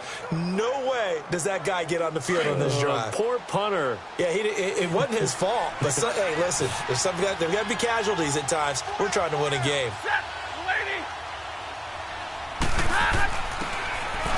And he'll fight his way forward to about the 48-yard line. Eric Kendricks in on the tackle. I think if they want to start getting back into this game, it behooves them to get better on first down. Yeah, certainly not what they were looking for there out of the opening play of this drive.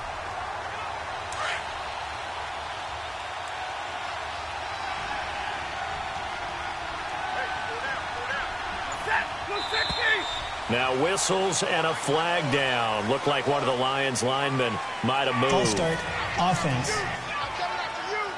And that'll set them back 5. Still second down.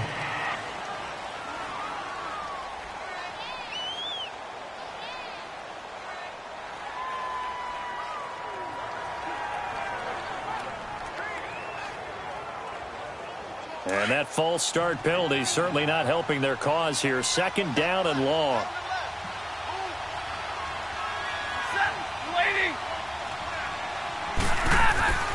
Following the penalty, Abdullah. Now he is going to be stopped cold behind the line of scrimmage. It's a loss of 2, now third down. Now they struggled to get him rolling on the ground in the first half, and that's sort of continuing here in the third quarter. Yeah, but I don't think it's time to abandon the running game. I would say keep feeding the horse, and I believe he'll eventually reward them, especially as we get deeper in the game.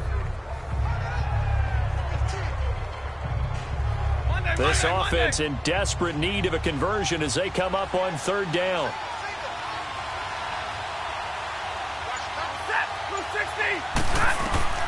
Third and long, it's Stafford. Oh, he's got a little daylight. And he'll get it down to the 47 here. Call it a gain of 13 yards on the play. And that'll bring up fourth down.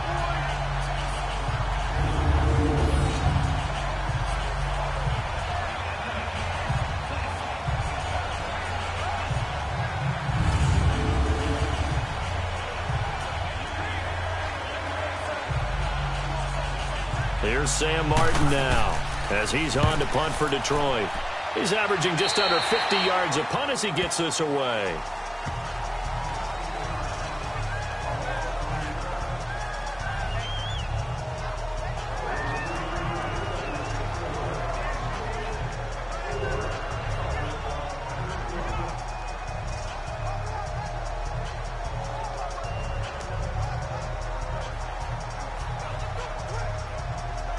Cousins and the Vikings with a 1st and 10.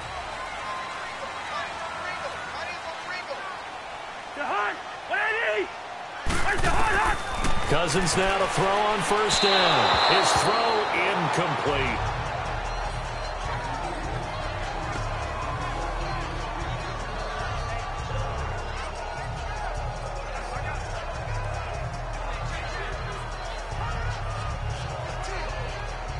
So now they'll come up on 2nd and 10, once again from the 28.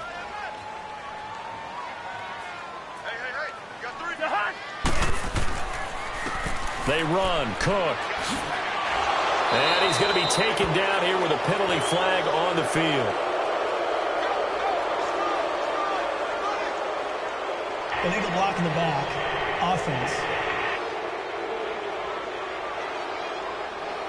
So this will be accepted as it moves the offense backwards.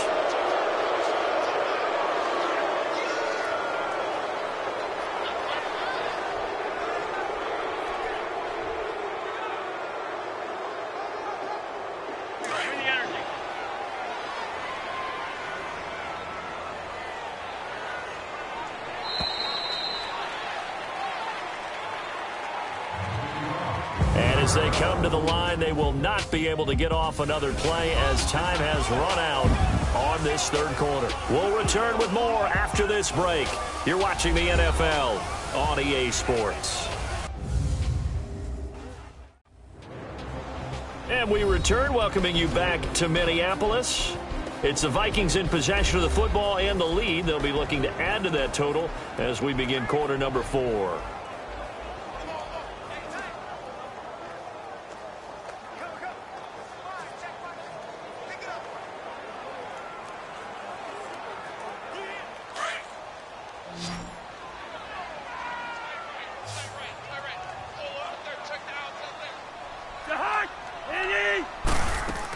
Cook following the penalty. And he'll go down right at the 30-yard line. An 8-yard gain, so that gets him halfway there. Now they're left with a 3rd and 8 more.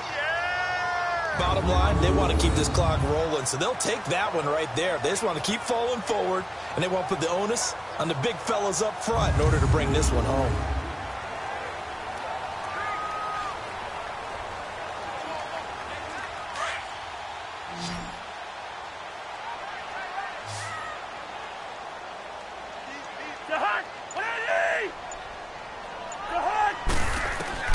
Cousins from the gun on 3rd. Oh, incomplete. Nearly the pick they needed. They would have loved one there, but at least it does get them to 4th down. He's lucky to be getting that one back. After what they've done with him all day long with all the targets trying to go after him, he's obviously gotten smart, and his pride has kicked in. Made a terrific play.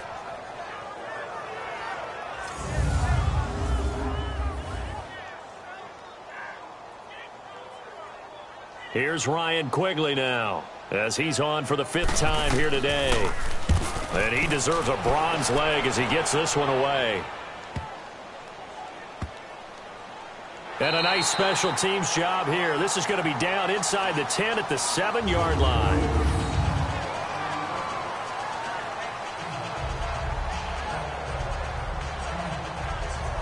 So the Lions offense ready to go back out onto the field. They're going to have to go at least 50, 60 yards here if they want to ensure that they don't have to punt the ball like they did last time. Yeah, so what you're saying is we're not playing to just get out of the shadow of your own goal line, right? You're playing to make sure the punter doesn't see the field again. So it's not picking up a couple of first downs. You want to pick up 5 or 6 first downs and make sure you move the ball into their territory.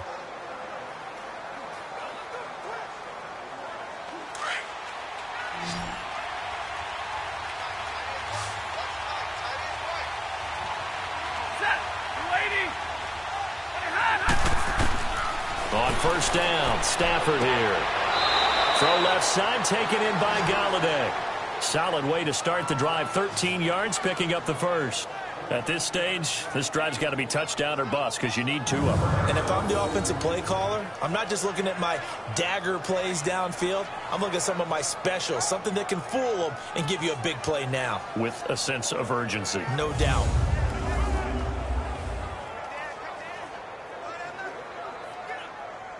So the previous play, a big help, as now they'll have it 1st and 10 up at the 20.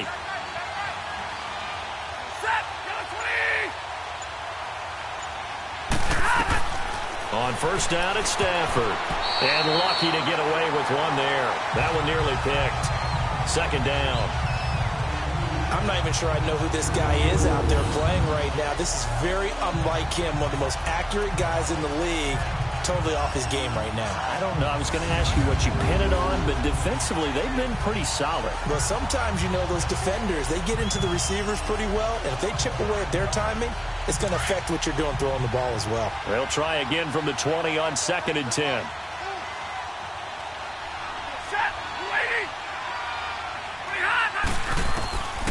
Second and 10, Stafford again. Sideline throw, it's complete. And a nice job there of keeping the toes inbounds. And they'll get 9 there as that sets them up better for 3rd down. If you're running out route, it's likely you're going to end up near the sideline. And what did we just see there? Toe tap. You got it. The benefits of practice. Toe tapping, foot dragging, picking it up, and making sure it was a catch. Came up a little short on the last pass play. They did get 9 yards out of it, leaving him with his 3rd and 1. Now whistles and a flag down. Looked like one of the Lions linemen might have moved. False start, offense. So that one will be accepted. Still 3rd down.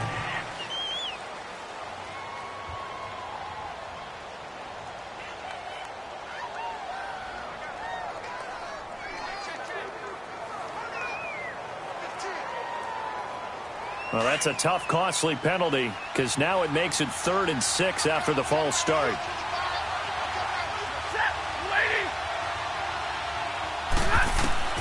Throwing again is Stafford. The left side completion to Jones. The completion good for only 6, and that'll bring up 4th. So much about offense is what you call hidden yardage. You know, you throw the ball to someone, they catch it, and then they can make a big play. You know, they create a play, run after catch. They did a really nice job there of limiting that and keeping him from a 1st down. Yeah, stopped him in his tracks. Here's Sam Martin now as he's on to punt for Minnesota. And no one there to stop it. Hits at the 8, but it carries all the way into the end zone for a touchback. Now the Minnesota offense set to take over again. They're out in front. Last time they had to punt it away. We'll see if they can add to their lead now. They don't want to go out and punt it away again. This team now wants to get a cushion, put people away. They want to run their offense and have it end up in the end zone.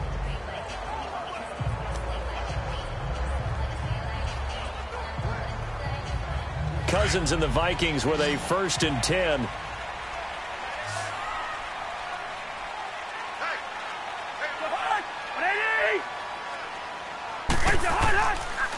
Cook. And he'll get only a couple up to the 22.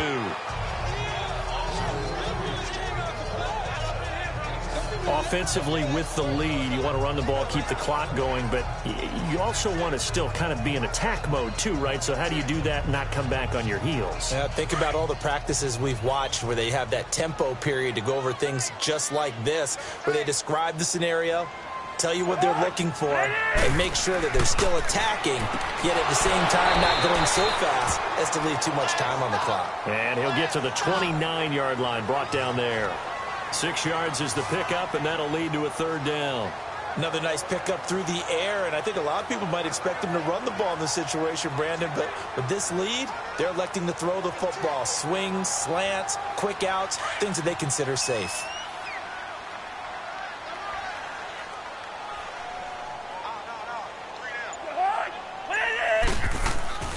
They'll run it. Here's Cook. So he fought off the tackle, and that effort gives him the 1st before he's brought down. It'll go as a gain of 6 that time, and it moves the chains as well. Brandon, when a defense just simply can't get off the field on 3rd down, and we all know how important that down is for both sides of the ball, you often feel like you're just a step behind whatever they're doing offensively. And one of the differences in this game, no doubt, 3rd down conversion, and that is going to be a story they'll talk about after this one. Ball up to the 35 now as they come up on 1st and 10.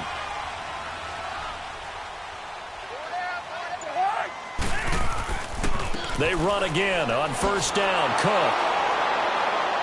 And this carry not as productive. He's swallowed up at the line of scrimmage. The tackle made there by Jared Davis. He's fumbled already once, Charles. I'm not going to say that that was in his mind there, but I'm sure that during some of these plays, he is mindful of it. And once you fumble the ball, you know what your team tells you and your coaching staff? Take care of it rest of the game. And that does get in your mind a little bit, and sometimes that slows down your effort in trying to get free from tackling. And the defenders know it, too. They sniff that out, don't they? Everybody wants to swarm the football. You know what the rule is. First guy hold up the runner. Everyone else try and get there and strip the ball free. And he takes this one down almost all the way to the 30. A very nice pickup of 33 yards. Still throwing the football here, even with the big lead. Yeah, I know you and I came up in a different era, and we think about sportsmanship and all that. Other people think about fantasy points and getting their numbers. That's all they care about right now.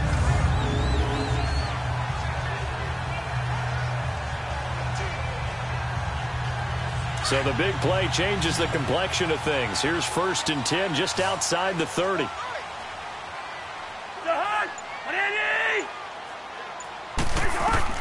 Cousins on 1st down. Throw left side on target to Thielen. And he works it to the 30-yard line here, right at the 30. Give him a couple on the catch. It's 2nd and 8.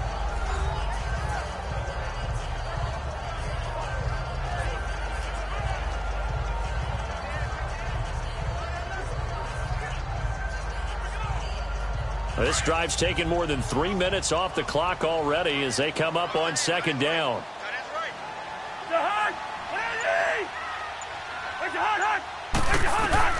Cousins now on 2nd down. And right with it here over the middle. And they'll get this one to about the 20-yard line. Give them 10 yards there as this offense is on a roll. This drive continues to plunge forward. He's played a great game. It continues right there, even with this lead, confident to throw the pass and have the reception made. There's no doubt who the leader of their team is there? There's no doubt who they want to ride all the way to the finish, because strategy would tell you run the football, run the clock down. Instead, they're letting him throw it because they feel that confident in what he's getting done. Cousins going to come up on a 1st and 10, and he's 4 for 4 now, throwing the ball to start the drive. They pitch it out to Cook. And he'll at least get him inside the red zone here, down to about the 19. Credit him with a 1-yard gain there to make it 2nd and 9. Doubling this guy has to be a priority before moving up to the next level, because the big fella, he just ate that one alive, just stuffed it. In fact, before the game, he was talking to us, and he's like, hey, these pants make me look fat? And we said, nah, man, you're just a whole lot of guy. He is at well over 300 pounds. He's a big man. They keep it on the ground, but this time it's Murray. And able to push his way forward here for a good little gain. 5 yards on the pickup, and it'll be 3rd down. They're in a pretty good spot right now with a convincing lead. I think this is where they put on the boxing gloves, start to try and pound them into submission. And the offensive line, they've controlled this game. I don't see why that trend would change now.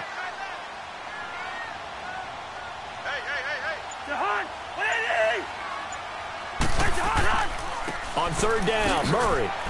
And he'll fight his way down right around the 12. Just a gain of 2 there, and it's going to bring up a 4th down. Now, that was a big-time play by the defense. They as well knew where the 1st down line was, and they didn't let them get anywhere near it.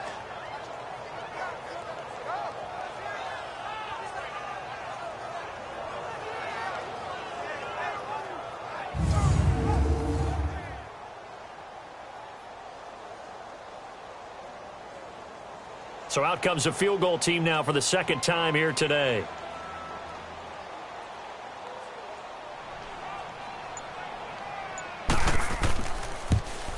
And Forbath will put this one through, and that'll push the lead up to 17. So with that, you figure this game's pretty much out of reach at this point. Yeah, it's going to take a heck of a comeback to come from 3 scores down, but don't change that channel. Don't go away. Miracles can happen, and you want to be here in case it does. You're a company man. Aren't I, though?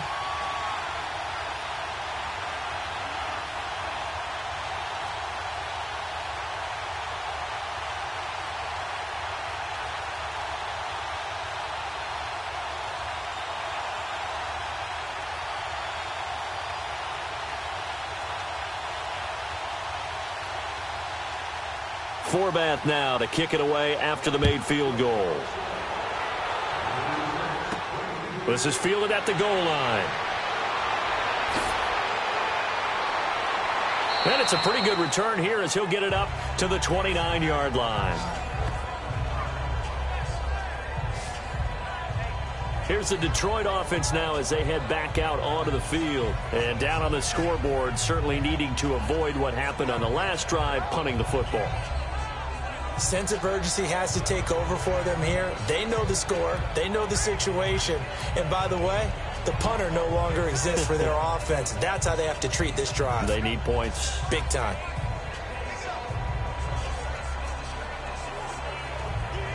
Stafford and the Lions now have it 1st and 10, just shy of the 30.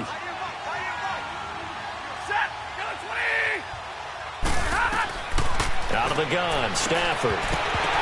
And that'll be incomplete. We do have a penalty flag down, however. Let's see what that's about. Personal foul. Face mask. Defense. So that flag will cost him 15. And it doesn't matter anymore how you get the face mask. Any part of it, that's going to be 15 yards.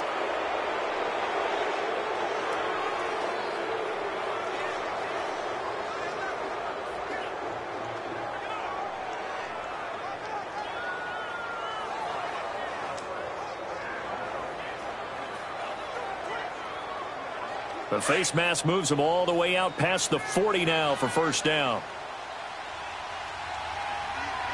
Ready? Here's Stafford toward the center of the field, but it's incomplete.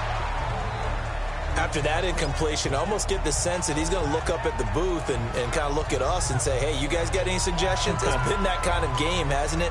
They've had him on the run throughout. Yeah, and I get that you're trying to make a play here losing 4th quarter, but to throw when you're not set with pressure coming could have been an interception. Very much so, and it's been that kind of game for him. They've had him on the run, had him off balance. He's got to find a way to make some big-time throws down the stretch.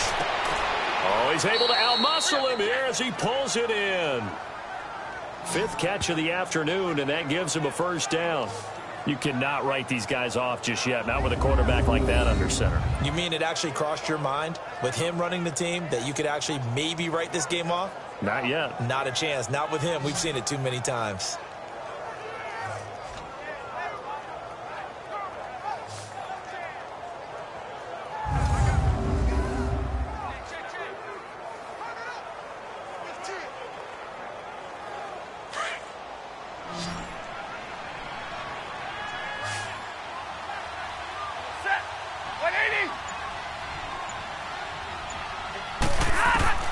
Stafford on 1st down. Throwing the out route and complete. It's Wilson. And he's taken down inside the 30. Back-to-back nice plays. 12 yards that time and a 1st down. And there's a completion to the tight end. And look at the size of these players nowadays. At that spot, 6'4", 6'5", and up. A lot of guys used to be basketball players, somehow came back to football. And that's really good for the game of football. You're getting better athleticism, great hand-eye coordination, guys who know how to control their bodies when they run their routes.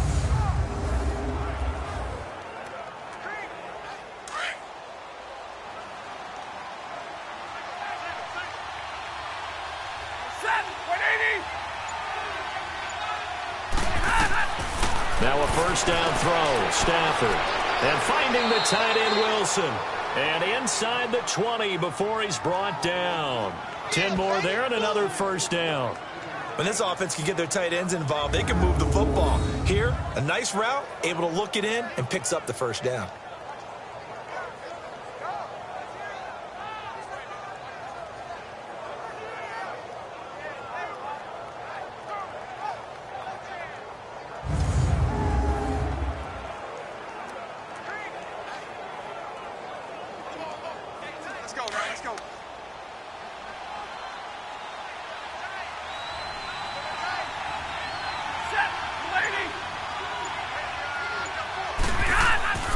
On 1st down, Abdullah. Oh, look at the juke. And good downhill running. He's got 6 yards down to the 13.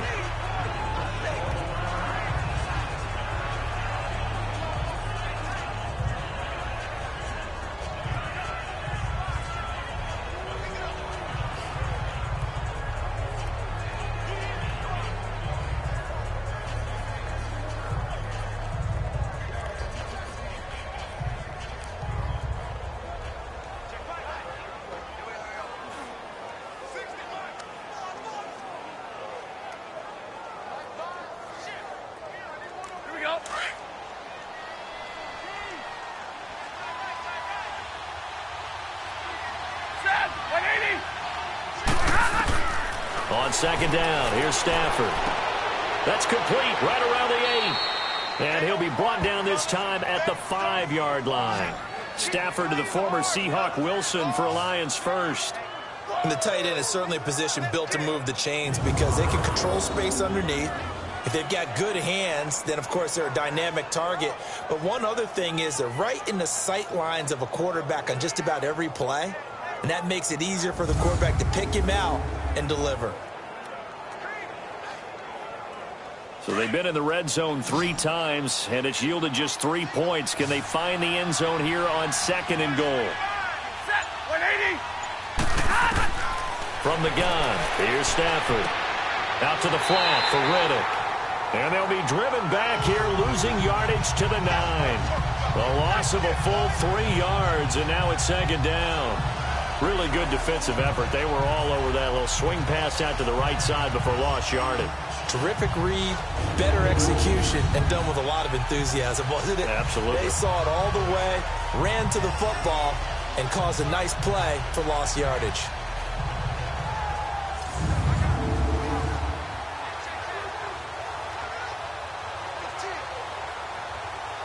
Now from the 9, here's second and goal.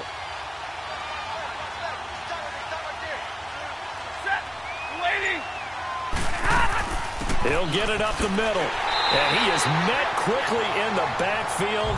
Down he goes, folded like a lawn chair. So he loses 3 yards there. Now third down. On goal-to-goal runs, when you create lost yardage plays, the only way that happens is either called pressure or what I like to call straight-ahead pursuit. A great read, and they get to the backfield and make the play. And that was a big chunk of yardage lost. They need to reverse the trend. The last 2 plays have gone backwards. Now it's third and goal.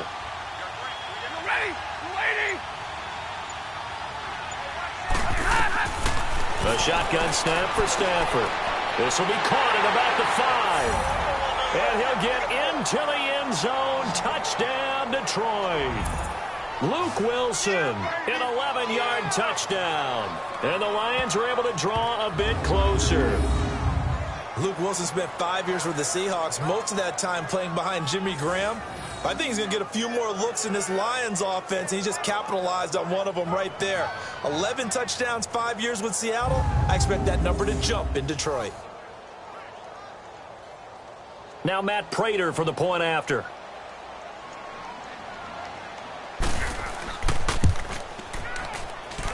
Extra point good by Prater. And that will shave one more off this lead. That time a 9-play drive. And the end result, a Detroit touchdown.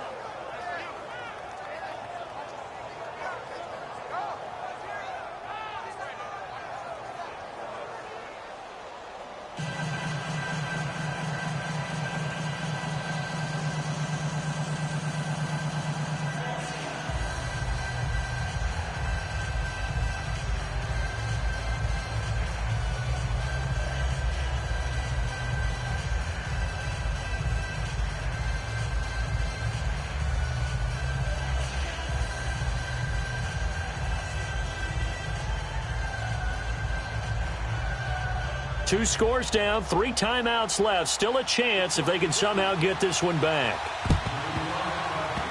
And the Vikings able to recover. The hands team does its job. Fourth quarter, they felt like they needed the football back. Unfortunately, they couldn't get it. And I know we brought analytics into the game, and someone has said here that the data says that when a team's expecting an onside kick, 80% of the time, the team expecting it, they do actually recover the ball, which is what we saw here. I just wonder if that number is much more of a anecdotal type of a number. Kind of like when the coaches tell us, well, when you score on special teams, 93% of the time you win the game. I'm still waiting to see that number is empirical.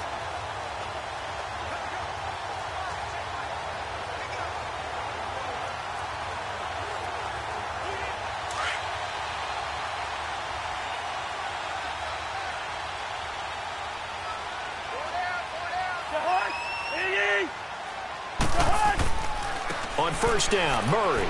And he'll be brought down at about the 42. Just a yard on the pickup there, and it'll bring up a 2nd and 9.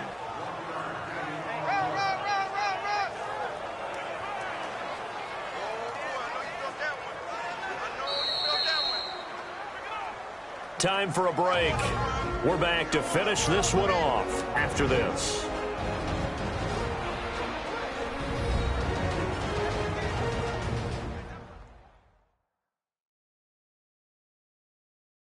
So the Vikings in possession of the football as we get you reset. And the scoreboard on their side, they're just looking to melt away these final couple of minutes and put this one in the left-hand column.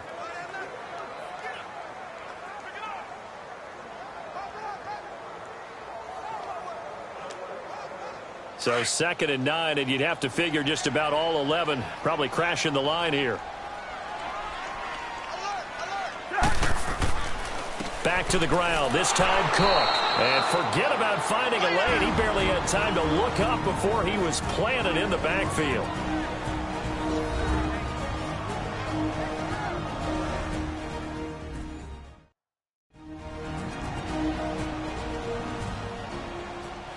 And now following that timeout, the defense back out onto the field.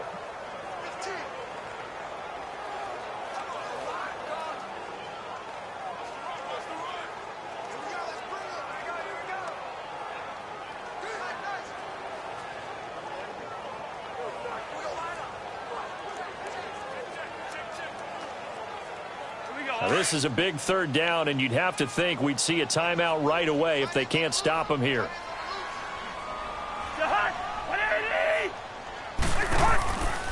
3rd down, Dalvin Cook. And that play will go nowhere. Losing yardage back near midfield at the 49. And whistles, and we're going to have another stoppage of play as they call the timeout on defense with 1:53 left.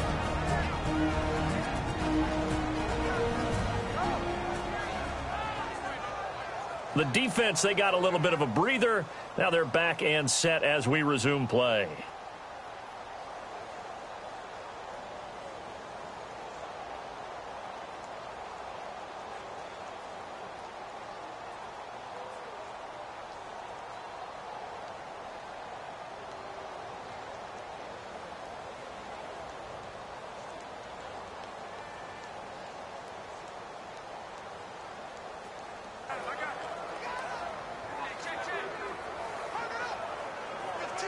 Here's Ryan Quigley now as he's on to punt for Minnesota. He gets this one away, and boy, it's another boomer. And that is much too long. That's into the end zone for a touchback. And Detroit getting set to go now. And they're hoping to redo their efforts in the last drive when they got into the end zone. And just think of what it's like now on the sideline, because when you score a touchdown, you have to go over and look at the tablet and see what you did on the last drive. When you scored points, it's a whole lot better view than when you're trying to figure out how to fix things there.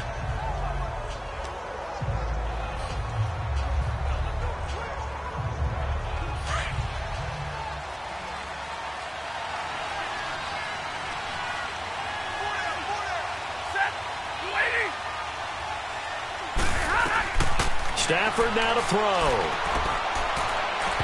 And his throw here's incomplete. Kenny Galladay, the intended receiver. That'll bring up 2nd down.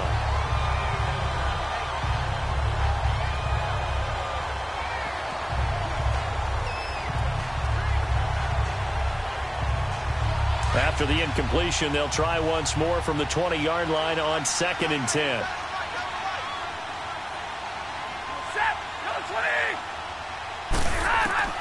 Stafford looking left side, and he's got a man. That's Jones.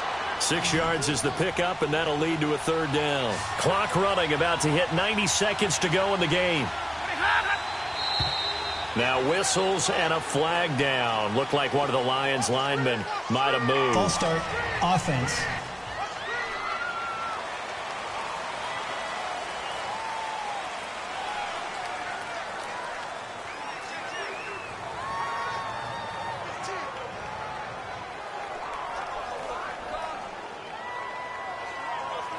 After the false start, sets up a 3rd and 9.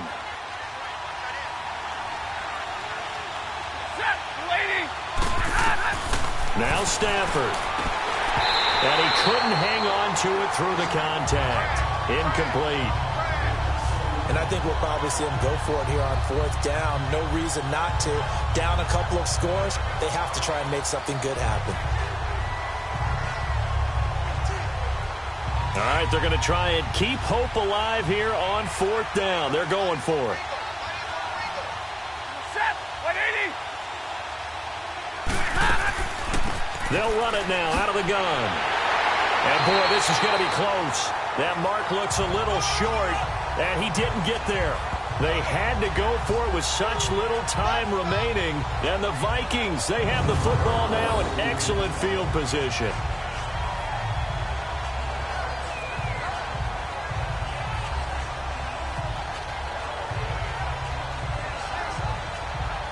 Now the Vikings offense gets set to take over here. Getting down to the end here, they have a 2-score lead. Barely, but it's a 2-score lead, so that probably makes you as a coach feel a lot more comfortable right now, doesn't it, Charles? It does, but it doesn't mean now you go out and run option or some kind of wild double reverse or anything like that.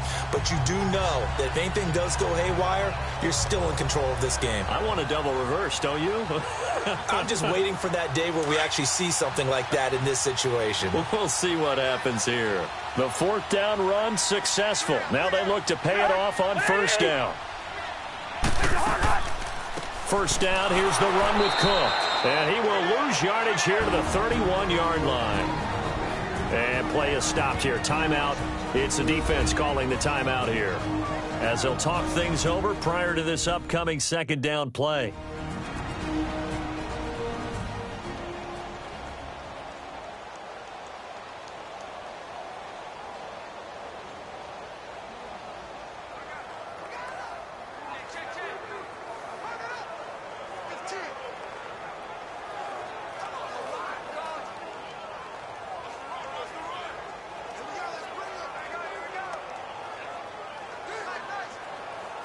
The opening play of the drive goes backwards. Now they'll come up on 2nd and 12.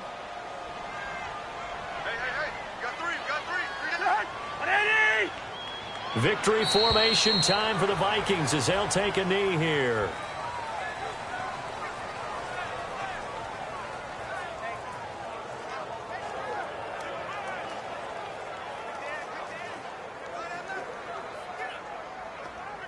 The chance of wasting this great starting field position, a real threat. This is 3rd and long.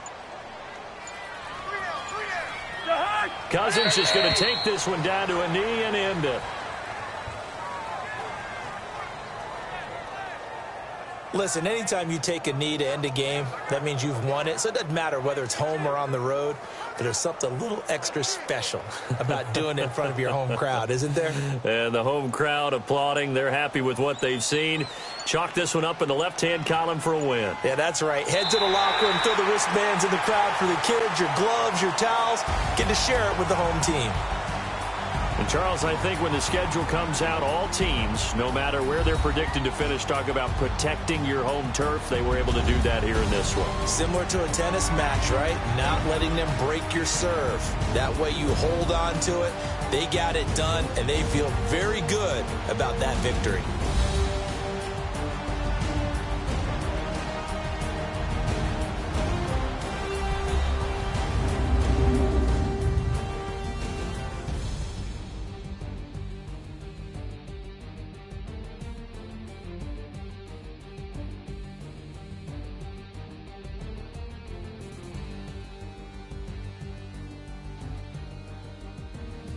So that'll just about do it for Charles Davis. I'm Brandon Gaudin. You've been watching the NFL on EA Sports. For more, log on to easports.com.